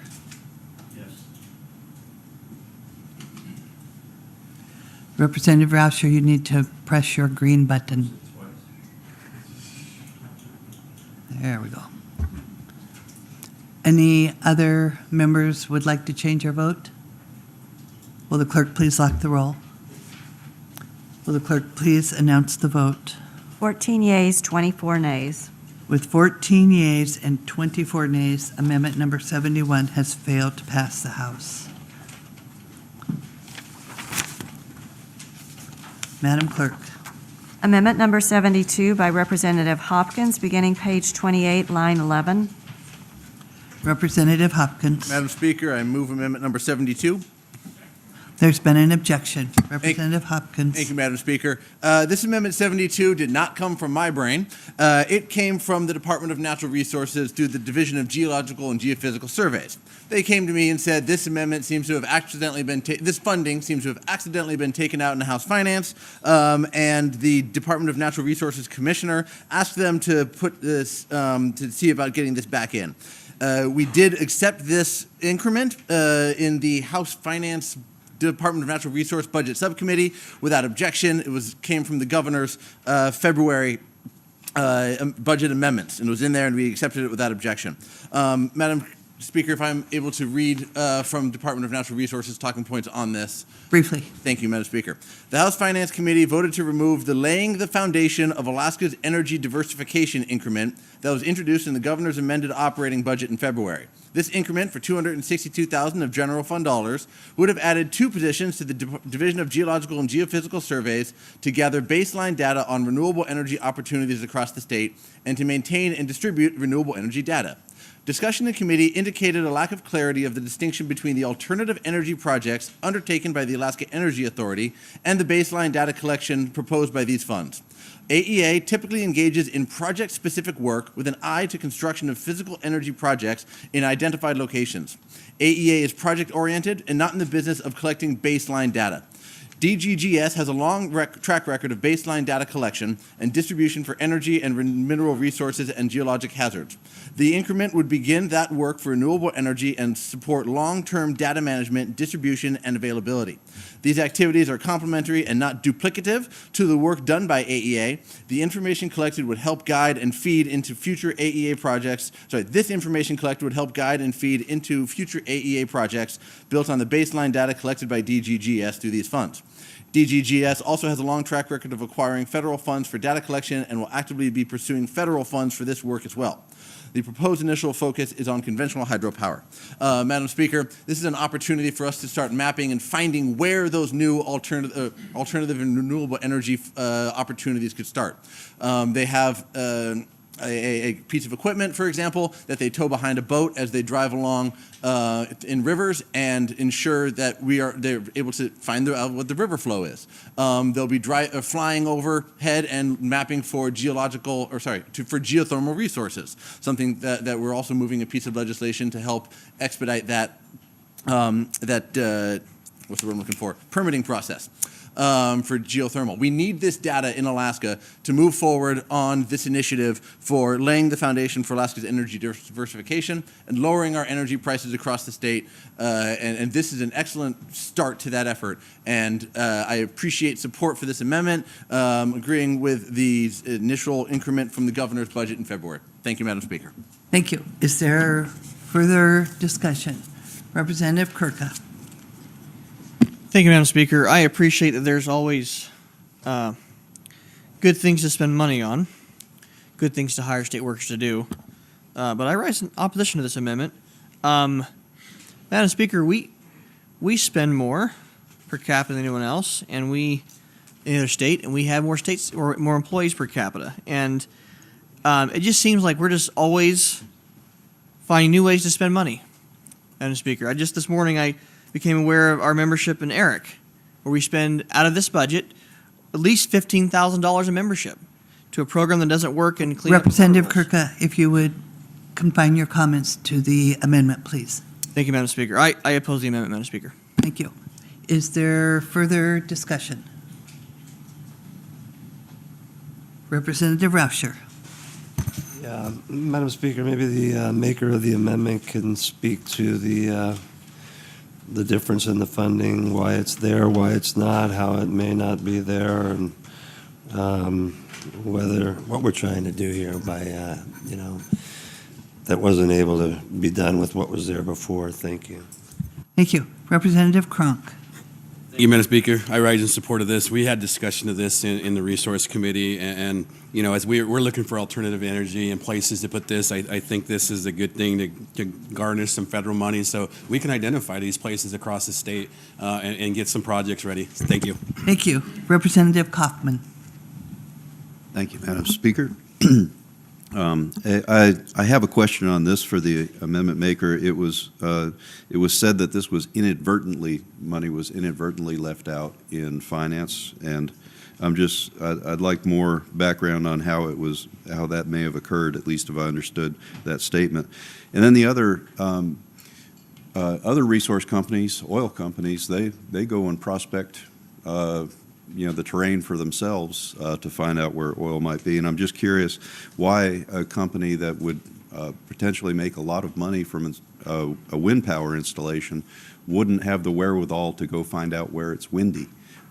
There's a website I use, windy.com, and it's a pretty good website for looking at airflow. I use it all the time, especially when I hike. Thank you. Thank you. Representative Thompson. Thank you, Madam Speaker. This money was actually removed during the Finance Committee process, and it was because it looked like it was duplicative work that the Alaska Energy Authority already does.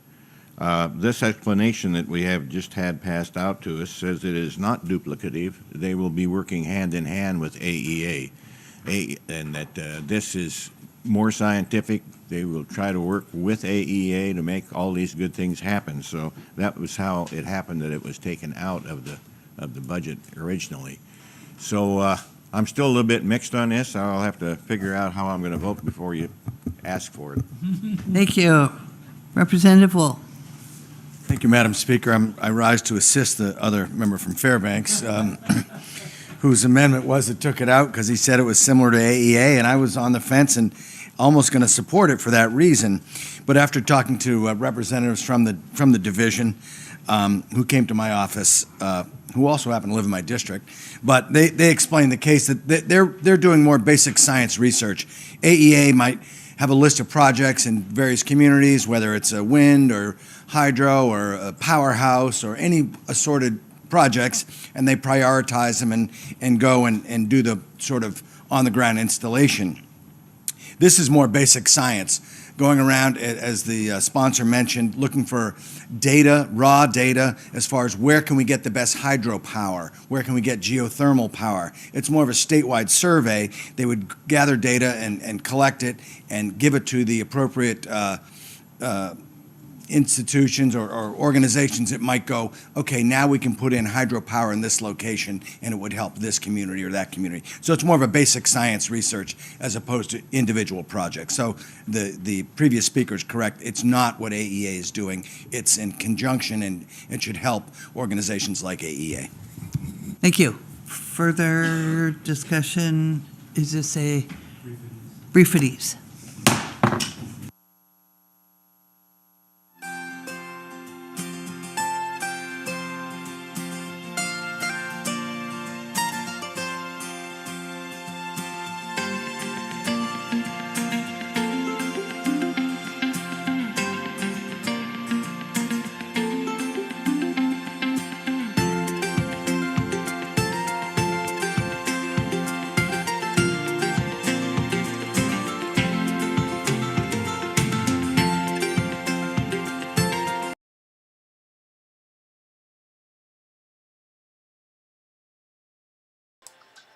Man, sitting here snoozing behind the scenes.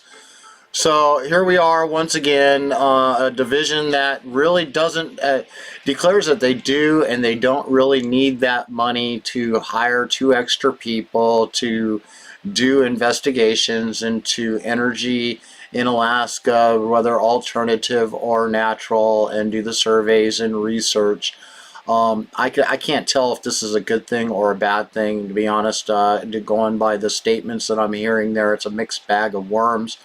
Anything that helps increase the revenue coming into our state and makes that process a lot more cleaner, I'm all for that. But if you're talking about we're just going to hand people money to keep spinning wheels that never produces anything, why are we investing more money into that right now? Kind of like forward funding education. They could simply stop doing that very corrupt thing that they keep doing every year, and they could just pass a bill that says that if legislators don't pass a education budget by X date, that the last year's funding becomes this year's funding, so that way no pink slips are sent out or anything else like that, until, with a clause in it that says until the operation budget for education is passed by the legislative body.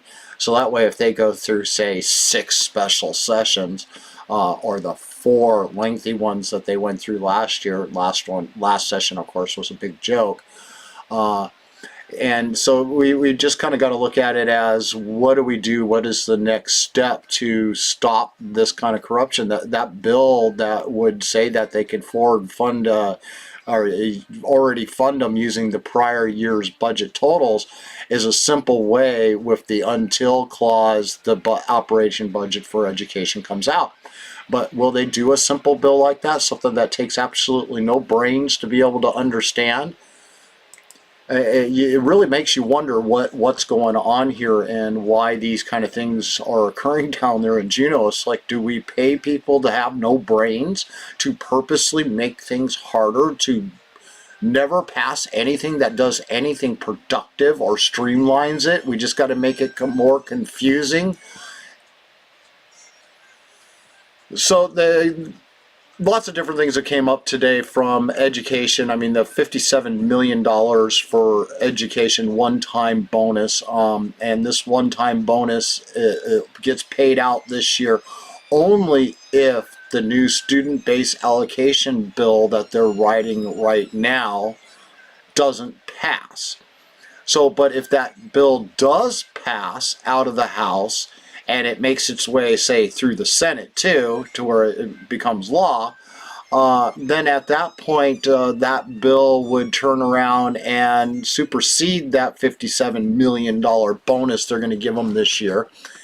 And that money would be taken out, and the new student-based allocation would be the formula they use to give them this year, which, by the way, is also well over that $57 million bonus that they want to give them this year. So if they pass this new law, the last year's budget was $1.34 billion.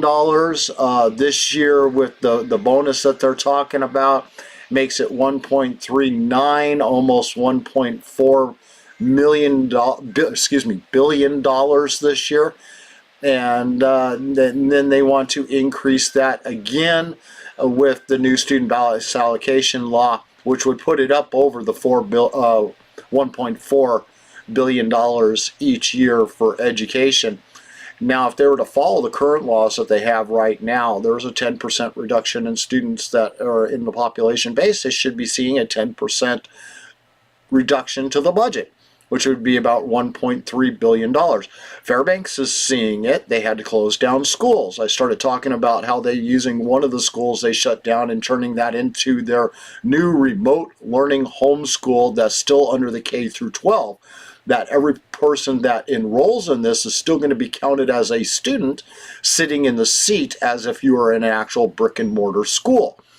Instead of taking that program and putting it into actual homeschooling, which is separate from the school districts and that funding, and put it into a homeschool type program, which has outright better success and better results than what they are getting currently in the K through 12 brick and mortar school system. Yeah, it would be astounding. I mean, because they don't want to lose the money is the reason why they're doing it. They're competing against that. They're going in direct competition against an alternative program using a far inferior product. We saw how disastrous it has worked out over the last 2 years, and the North Star School District there in Fairbanks and whatnot are wanting to use remote learning as their base of a new education system to transform the K through 12 learning system so that they can keep those pocket dollars rolling in. I mean, one teacher could teach a class that's humongous in remote learning. It's unbelievable. I mean, homeschool programs, you'll have one teacher that'll have 150 students, and versus what they're trying to do right now. And only those students that need the help, they go into where the actual homeschool's base is in their community, and they go get some one-on-one learning with an aide or a teacher or someone there that is very specialized in the subject that they're trying to learn, and help work their way through it. And I was amazed at what they do offer, since my last couple of years of my kiddo went through homeschool, and I got to learn a lot about the system and the program. And unlike most parents, my kiddo, to be able to go to homeschool, she had to do research on the different homeschool programs. And then she brought me a couple of different binder folders full of information on each of the homeschool programs, with the pros and the cons of why she liked one over the other, and or why one was better than the other, but I still like this one, that type of scenario. And I was not shocked in the least to see that within 2 months after enrolling into that in the 11th grade, she had graduated from high school and was done. She was moving on with her adult life at the age of 16.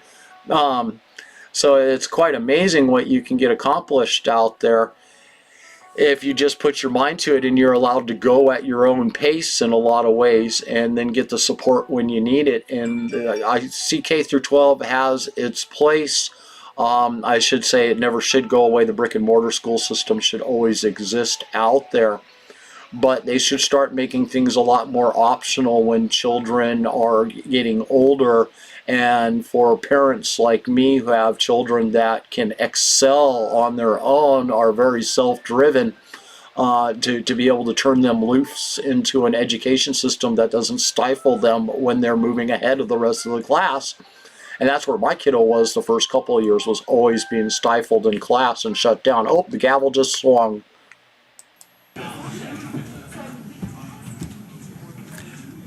Will the House please come back to order?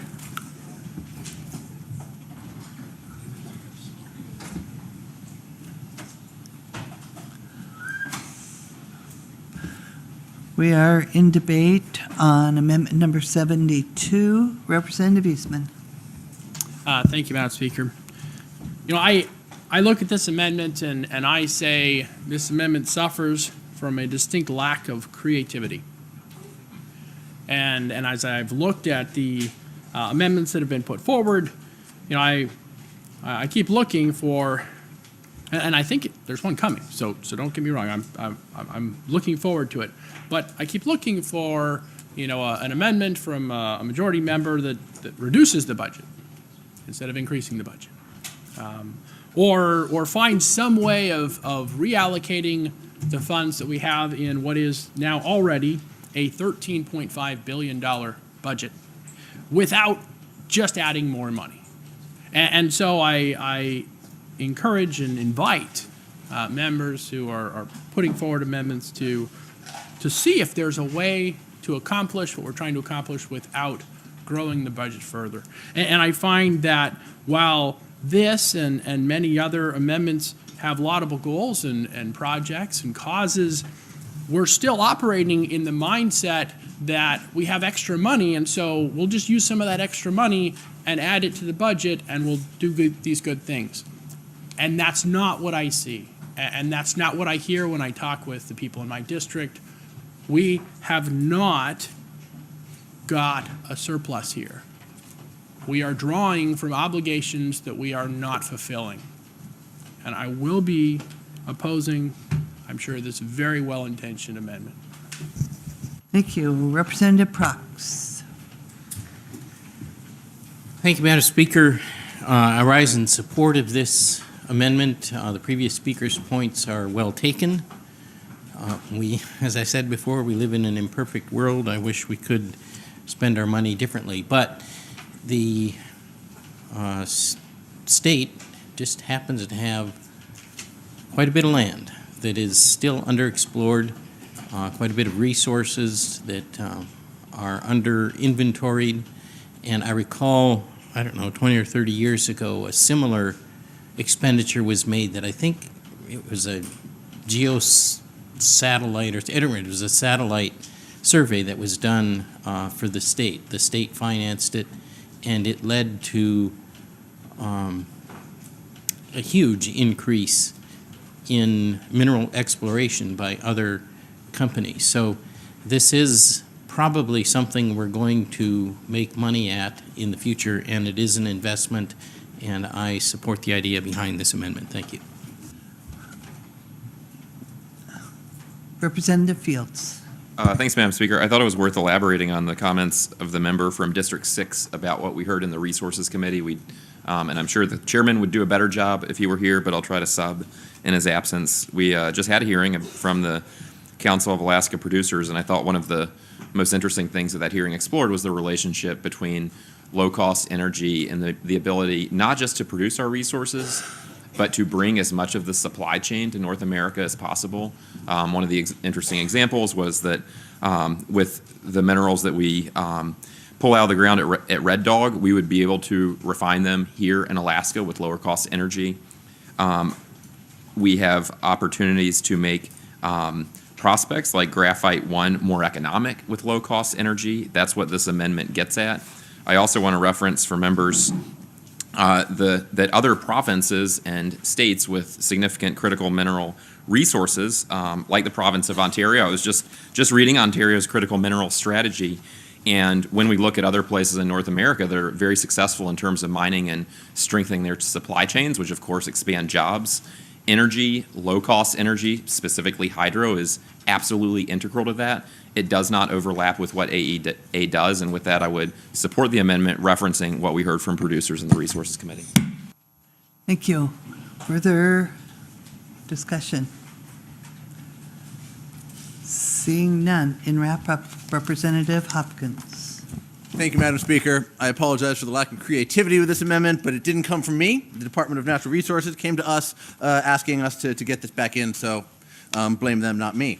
I received a few questions during the at-ease. The first one is, why is this funding in the fire suppression section? I promise this does not take any money away from firefighting. That's critical and something that's very important and dear to me. It just happened to be put into that section by legal drafters. So it is not fire suppression and doesn't reduce that funding that we have. Additionally, we need to find out where these resources are so that we can reduce the risk to these small renewable energy companies. Not all of them are the size of oil companies that have the funds to go explore on their own. Many of them are small Alaskan companies that would be able to develop these resources for our small and communities of all size. These funds are important. These two positions will also be tasked with bringing in federal grants from a number of different departments at the federal level to help create jobs here in Alaska, and not ongoing operational jobs, but contracts for flying the radar planes, for piloting the boats with the technology behind them, for looking for geothermal potential. This is important for Alaska's future. Many members have spoken on the importance of it historically and going into the future, and I would appreciate everybody pressing the green button with me to develop every kind of Alaska's resource. Thank you, Madam Speaker. Briefities.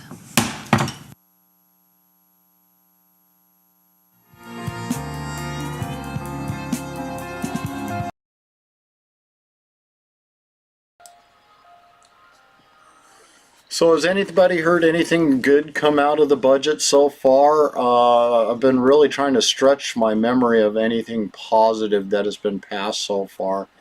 And, got to think about it for a second. I know. The only good thing that did come out of this is they did remove the funding for abortions once again. It does not mean that Medicaid can't pay for the abortions. It just means we're not going to use state funds to pay for abortions.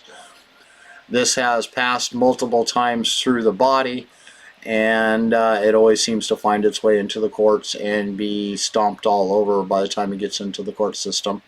But it is always worth a try to keep on trying to save lives. And I will never forgive the effort for trying to do that for those that believe that life begins at conception. No matter what your views may be on abortion, I don't think that people that don't agree with it should have to be paying for it. And because a lot of us have moral values that think that when you do something like that, that you are killing a human being. And that is one of the most atrocious things you could ever do. You always hear it's all about the children unless they're not born, and then children don't matter anymore. But once they're born, then they matter, and that's always really confused me, because they were a child before they were born. They just weren't out in the world yet. So, but that is the one good thing that did pass through the body here so far. The bad things that they've passed through is the increase to K through 12 funding, $57 million bonus above what they paid out to them last year, puts it about $1.39 billion. And they put $130 million into the paying back the oil companies. They tried to pass a $400 million one instead as an amendment. I would have agreed with that, but it didn't happen neither. I was kind of on the fence. I'm figuring, that the K through 12, they gave the forward funding for that, $1.2 billion to forward fund them an additional year, and which it's already been constitutionally goes against our laws that we have. That itself has gone through the court systems multiple years in a row and has been shot down. You cannot oblige future legislators and legislation to forward funding of an organization. That is not how the budgets and the way they are allowed to allocate funds is to happen. It is against our laws, and they know it. But they got to hide that extra $3.5 billion surplus that they got. So this is one way that they're doing that. So you get done adding in all of their bonuses and pluses and all that other stuff. The budget was proposed to be right around between 4.4 and 4.8 billion dollars this year. That's what it was proposed to start out with. And then they came out with the spring forecast letting them know that after all the taxes have been collected and the $4.8 billion budget has been paid for, you all still had $3.5 billion to spend. And this is before the POMV draw. So now they got to figure out ways to spend all of that money. So they say, oh, wait a minute, we will use, because they want the POMV draw to be added into what they have already got in their pockets. So they got to figure out ways to spend all of that. Well, the first step is well, we're going to break the law. We're going to use taxes to pay a permanent fund dividend of $1,200, which is not a PFD, it's a tax rebate check for the money that they have stolen from us, instead of paying our statutory $4,200 PFD that it should be this year. And after they get done doing that regressive tax, then they're going to give us an energy rebate check of $1,300. So that's $2,500, which is basically because of the funding of the way they've got it allocated. It's just another PFD that they renamed. They're using that to be able to buy political votes out there, say, see, we really do care about you. So you add those kind of things all in. So now that $3.5 billion has pretty much been eaten up and taken care of between all these bonuses and increases of budgets, like public media, and the university gets $15 million more, and public media was another 5 to 7, I believe, and all these things just start adding up with all these extras that they just keep trying to add into these bills. I mean, there's not a single budget there that is not on the give us a handout agenda that did not see an increase to their budget. Yet us working class Alaskans, the ones that got shoved into poverty during this pandemic, and then the middle class that is struggling, that is still left here, and the upper class who, the middle, upper middle to upper class, the upper class is still here. They're the ones that are lobbying everything to keep the money flowing into their pockets. And the middle class that's out there is leaving state in droves, which is hence why we got 10% less students in school than we did the year before. It's not that they moved over to homeschool programs, it's that they left state. They just don't want to admit there is no money for any of that. Oh, they're back. Will the House please come back to order? We are on Amendment 72. Are you ready for the question? Where's Representative? Brief at ease.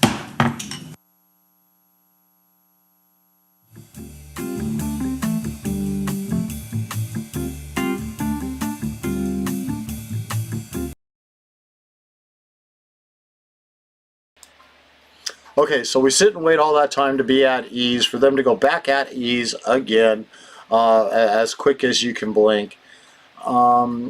They just don't have their act together. Again, it's a lot of lobbying behind the scenes going on, a lot of manipulation, trying to control the narratives. Are you ready for the question? Question is, shall Amendment Number 72 to Committee Substitute for House Bill 281 pass the House? Members may proceed to vote.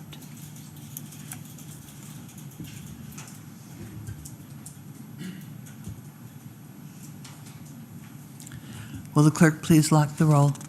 Does any member wish to change his or her vote? Will the clerk please announce the vote?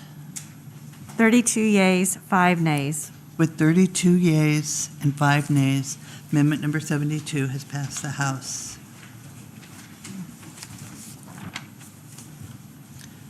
Madam Clerk. Amendment number 73 by Representatives Tarr and Drummond, beginning page 40, line 3. Representative Tarr. Thank you, Madam Speaker. I move amendment number 73. There's been an objection. Representative Tarr.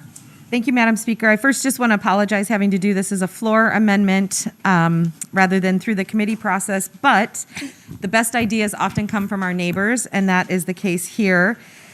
A neighbor had asked me about the situation with juror pay. I know, having improving public safety in our state is a priority for all of us, a shared priority. And a piece of that is having an effective justice system. And we know that our justice system is founded on the idea that you will be judged by a jury of your peers. However, right now, our juror pay is $25 a day, and we provide no child care. And these two components effectively eliminate folks from being part of the juror pool because they will self-select out because they can't afford, essentially, to take the day off and only receive the $25 in pay. This pay has been in place since 1981. So it's been $25 for quite some time, and I think we can all agree that $25 relative to 1981 does not go quite as far here today in 2022.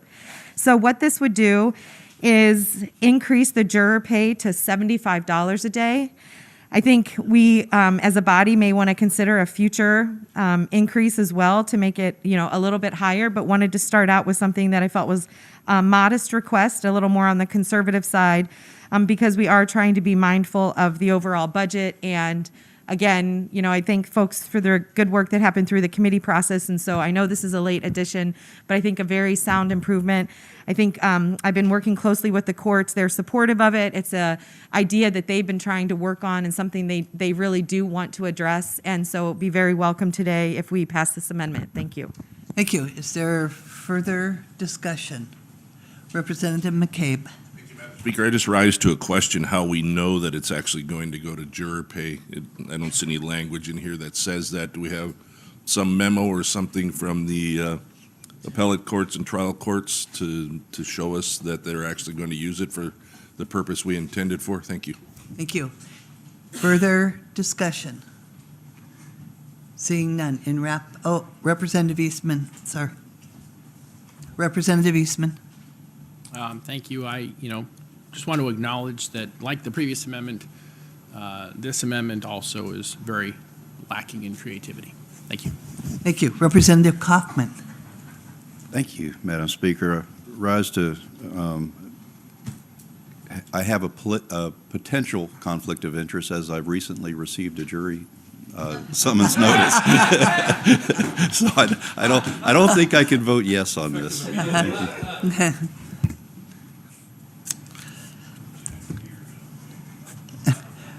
I did hear an objection, Representative Kaufman. Is there further discussion? In wrap-up, Representative Tarr. Thank you, Madam Speaker. If I do a future floor amendment, I'll be sure to adorn it with some stickers and some, drawings to make it more creative and interesting. But in this case, I worked with Ledge Legal to have this one drafted, and this goes into the trial attorney allocation. It's been communicated with the courts that it is intended for juror pay. There's no specific line item that says juror pay, so that's why it's been put in this way, but we are stating the intent right now on the record that it is for juror pay. I believe it would absolutely be used in that way. Thank you. Thank you. With that, are you ready for the question? The question is, shall Amendment number 73 to committee substitute for House Bill 281 pass the House? Members may proceed to vote.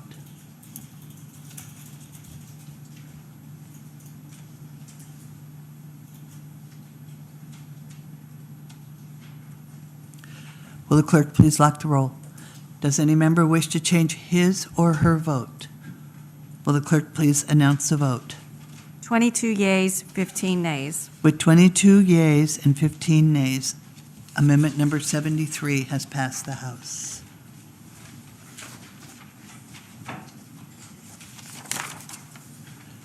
Madam Clerk. Amendment number 74 by Representative Wool, beginning page 105, lines 18 through 19. Representative Wool. I will not be offering this amendment right now. Amendment number 74 is being rolled to the bottom of the calendar. Madam Clerk. Amendment number 75 by Representatives Clayman, Snyder, Foster, Schrage, Tuck, Sponholz, Hopkins, Edgman, Ortiz, Josephson, and Drummond, beginning page 75, line 17. Representative Clayman. Move Amendment 75. There's been an objection. Representative Clayman. Thank you, Madam Speaker. The purpose of amendment number 75 is not to pay the settlement for the governor's personal liability found by the federal district court in the case of Belleville versus Dunleavy. I would just note that sometimes this case is referred as Blandford versus Dunleavy, other times Belleville. It is the same case, has the same case number. This was a lawsuit that was brought by the ACLU on behalf of two physicians at the Alaska Psychiatric Institute, both against the state and against the governor in his personal capacity. And interestingly enough, what we've learned subsequently is that the claims that were brought against the governor in his personal capacity raised the potential for damages, but the suit against the state had no potential for damages. It was only what we call injunctive relief, kind of an order that says don't do it again. But the only party that was in this lawsuit that had the potential of having to pay these damages were the governor and his chief of staff. And permission to read, Madam Speaker, to hear what the court actually said about the governor's personal liability. Permission granted. What Judge Sedgwick wrote was, with due consideration of the case law discussed in the preceding sections, the court finds that the First Amendment violation in these circumstances was clearly established and would have been known to any reasonable government official. It is beyond debate, based on Supreme Court precedent, that it is unconstitutional to require non-policy-making employees to sign a commitment to a political agenda in order to retain their jobs.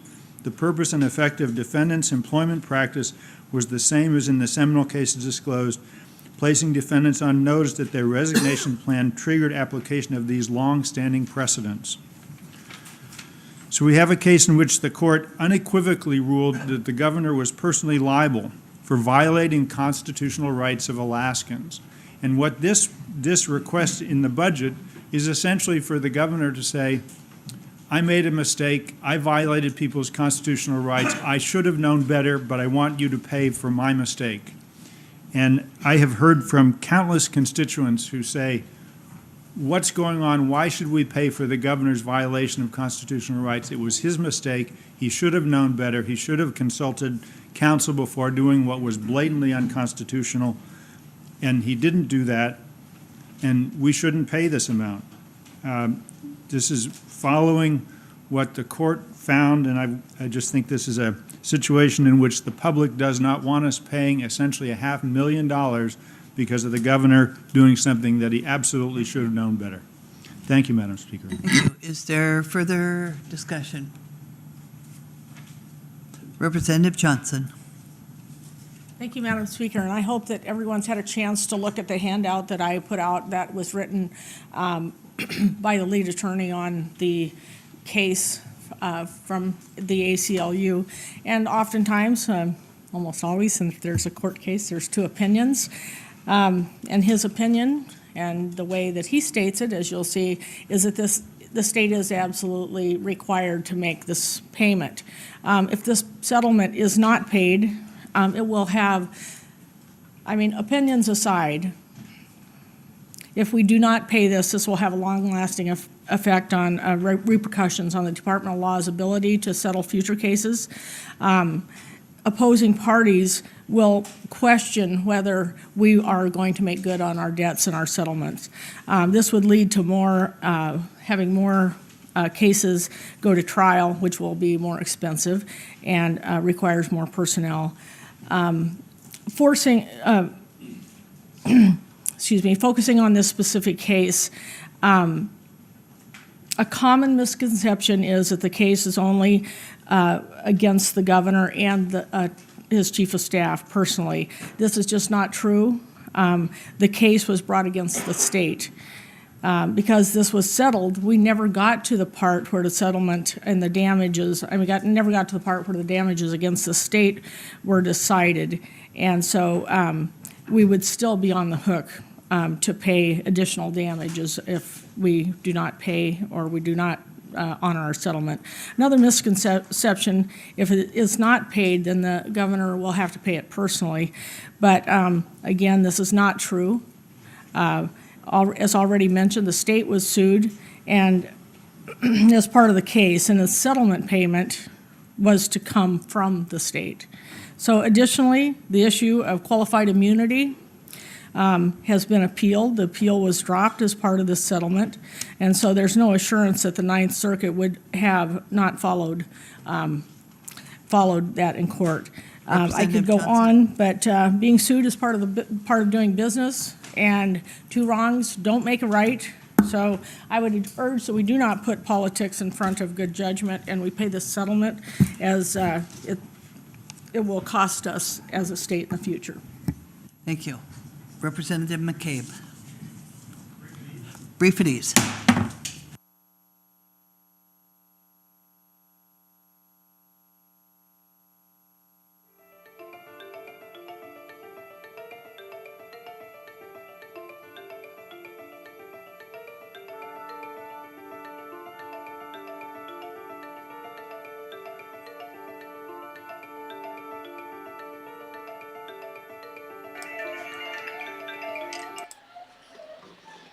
Wow, unbelievable that they got this bill going on there. Oh, they're back. Oh, no, they're at ease. Okay, so here we got this bill that has been brought together by the far left extremists within the House coalition, Drummond, Fields, you name it. They all got their names attached to this bill currently at this point. And this is to punish the governor for his political agenda that they have in play, that he had in play. And the bottom line is an at-will employee was released from service. They had been showing far left extremist comments and agenda out there from the very beginning. They were not a good fit, and this at-will employee sued, and now they want the governor to pay for that. 75, Representative McCabe. Thank you, Madam Speaker. My employer indemnifies me for mistakes that I might make. If I run over a taxi light or, heaven forbid, run into another airplane or something like that, I'm indemnified by my employer. It allows me to make decisions, especially decisions in an emergency that I may have to make to properly and safely get the airplane somewhere. And I don't have to worry about the thought that maybe I'll get sued or personally lose some of the money that I use to support my family or lose my house or that sort of thing.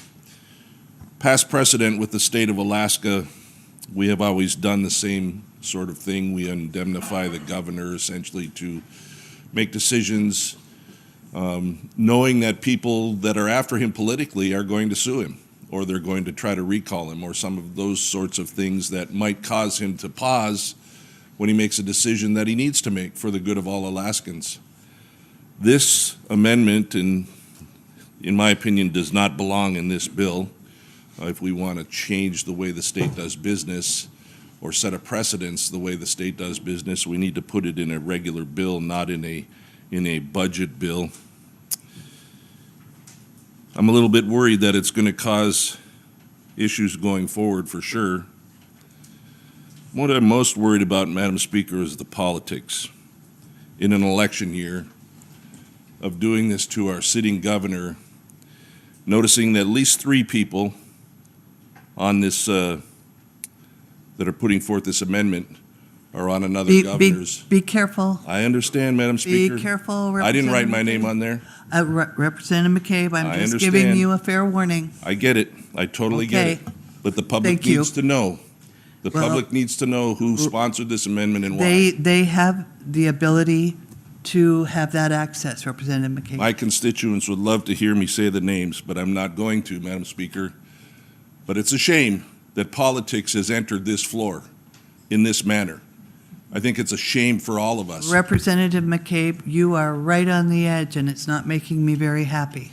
Thank you, Madam Speaker, for interrupting me and telling me that. You're welcome. Brief at ease.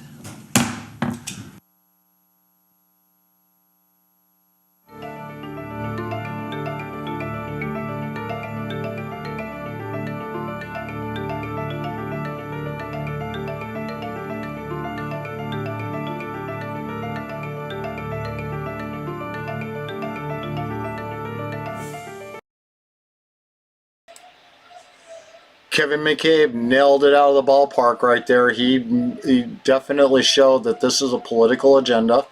This is politically motivated, and those people are running for the elections for the governor, the campaign against it, like Walker. On debate on amendment number 75, Representative McKay. Thank you, Madam Speaker. My colleague from Big Lake, since he just ran through the traps for me, I'll try to stay within the sideboards that you've established. Look, the loyalty pledge was a pretty dumb idea. They should have never done that. I agree completely. But we have to indemnify our executive branch from mistakes that they may make. Otherwise, who would run for office? If you're not indemnified from making mistakes in your position, then who would run? We remember very well several years ago when a sitting governor had to leave office about 2 years early because of a lot of litigation that she had to pay for out of her own pocket. And it seems to me that we should bear that in mind when deciding on this amendment. And obviously, I agree with all the statements that my colleague from Big Lake made. He's absolutely correct. It's an election year. This is a political amendment, and I think we should vote it down. Thank you, Madam Speaker. Representative Carpenter. Thank you, Madam Speaker. So I think most of the comments that have been spoken have kind of all around where I'm thinking here, but I just want to point out that the effect of not paying a settlement means to people who might run for elected office, if they knew that they're going to be personally responsible for the decisions that they make, it means that only the people who can afford to cover those mistakes are going to run for office. And that excludes a whole lot of people in the state of Alaska who might otherwise want to run for office but would be personally responsible for mistakes that they make of a political nature, right? We're not talking about things that broke the law, right? Is that what we didn't throw the governor in jail.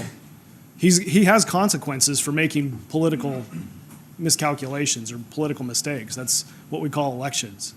So there is a consequence. So there was a recall election over this, there was a recall effort over this issue, and the voters attempted to express their will.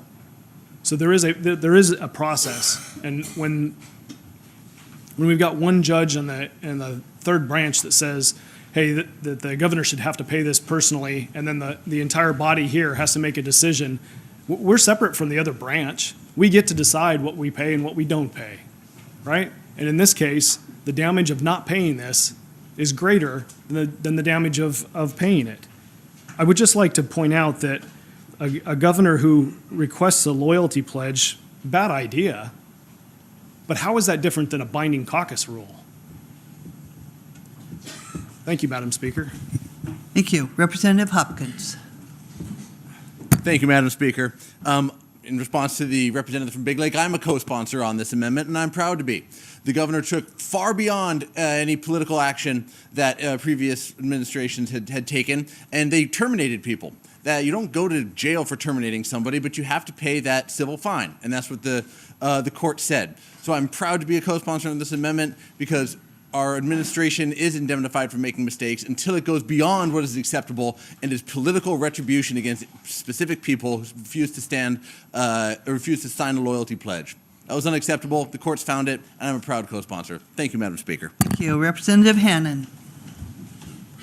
Thank you, Madam Speaker. I rise for question of the maker of the amendment, who is a lawyer who could probably speak to it, which is, I know that there were a number of litigations, and I believe this is the only one the governor is being held personally liable for. And if the maker of the amendment, who is also a lawyer, could speak to a little bit of why that might be, that only one case was the governor held personally liable. Representative Rauscher. Yeah, thank you, Madam Speaker. I'm just kind of curious here. If the governor is working for the state of Alaska, and whatever he does, there's a court case comes along. I think it's the state of Alaska that defends him and not his own personal lawyer. And so I don't know how we're holding him personally responsible when his personal lawyer isn't allowed to defend him in this. Actually, the state is. So I'm not sure what the problem with the outcome with the judge was, but it seems like he's trapped in a situation he really can't make good of in this situation. We're holding him accountable, and we're starting a bad precedent where everybody can be hauled in for the same thing, and if you lose in court, what are we going to do? Pretty soon we're all going to be for anything that we might have gotten bad advice. And I'm sure he got his advice from an attorney who was working for the state to begin with, other than just the name that was mentioned in this article that was on our desk. So I think this is very unfair, and I'm not going to have to vote against it. I'm sorry. Thank you. Representative Eastman. Thank you, Madam Speaker. I move Amendment 1 to Amendment 75.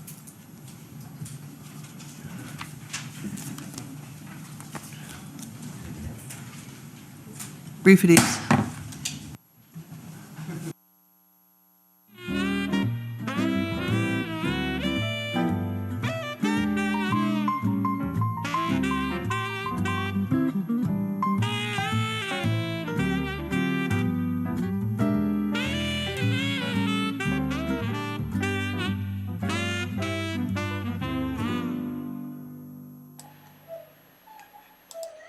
Well, they always seem to do that again. The go at ease when I'm least prepared for it, and on the other side of the place trying to do work.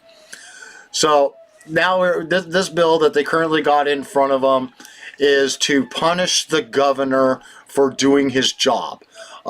Just because the courts decided to hold the governor personally liable for releasing an at-will employee that should never have been given a reason at all to be terminated, that for somehow or another, I haven't been following the case very well, just for the fact that it's asinine to even think that an at-will employee should have ever been able to even win that case. You're released, you're gone. That's power that is given to the governor's office. That's the executive branch's one of their powers that they have. That's why they are called at-will. And the governor lost his case, and the courts held the state and the governor liable for that termination of that employee, at-will employee. And the people that have brought this bill forward here, Hannah, Zach Fields, and I think there's like 6 or 7 of them there.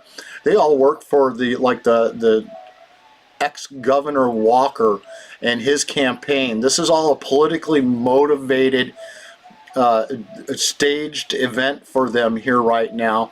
This has no business being in the budget process whatsoever. They're politically targeting one individual doing his duties in the course of his job, and this will set precedents for later on that if you don't kowtow and do what we tell you to do when we tell you to do it, we're going to sue you and we're going to hold you personally liable. And if we choose, because we control the purse strings and the power there within in the body of government, we're going to punish you personally for trying to do what you thought was right. Or in this case, the governor was probably following it was very well pointed out there, following the advice of an attorney that's hired by the state, that this is what you do and to terminate these employees and everything else, or to release them and rehire them, which is, I think, what happened that year is he released all at-will employees and said, if you want your job, you need to reapply for it.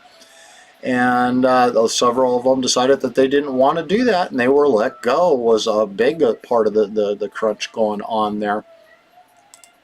So here we got all of these different issues right now with this particular amendment that they got in front of us for trying to destroy the governor or anybody that does not meet the political agenda of the left. If you're not going to kowtow the Recall Dunleavy campaign that came out, if you don't kowtow to the political will of Alaska AFL-CIO and Rasmuson Foundation and all of the NEA of Alaska and what they tell you to do, we will punish you, is the message that they're trying to get across out there. We see it all the time. I mean, Twitter, Facebook, they punish you if you got conservative views like mine. I mean, I share something that just, it's not even factually incorrect, it just might be misinterpreted. They flag my page as a penalty against my page for that. It's not misinformation, it's they say missing context, because they think it's missing something. Yet all these things that they end up usually labeling me for end up proving out to be true in the end. But the damage has already been done. They shut down my reach, just like they're doing right now. My page has got an infraction against it because of something that I shared. I can't even find what it is that they said I had the infraction on. It won't even show up. And I've dispute these things, and the dispute process, if it was a fact checker that had been put up against it, you got to go directly to that fact checker and prove them wrong by the way their policy's set up. There's no internal Facebook policy to correct that kind of stuff. So I work very hard to keep my page in the green, but all it takes is posting a picture that was meant to be funny, and the left thinks that it's not appropriate or the joke was missing context. They flag that joke, and that penalizes pages like mine. But if CNN was to do something like that, they don't get those flags. They don't have their reach being stifled out there. They're promoted. You saw the difference like with the New York Post story that came out when it came time for Hunter Biden and his laptop and all that was coming out there. And it was all fake news during the election cycle that Joe Biden was denying that it was actually legitimate. And it's all got to be Russian disinformation. 51 people said so. To now, all the mainstream media is having to admit it's true and real. To order. The House will stand at recess until 2 p.m.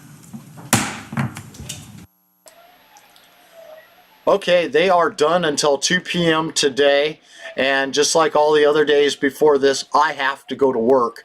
I got to make a living. You guys could help make that so that I don't have to leave on days like this, and you can go to my website, politidic.com, and click that support button, and all proceeds go right back into expanding the reach of what we do here, making sure you guys are all kept informed on what is going on here in the state of Alaska.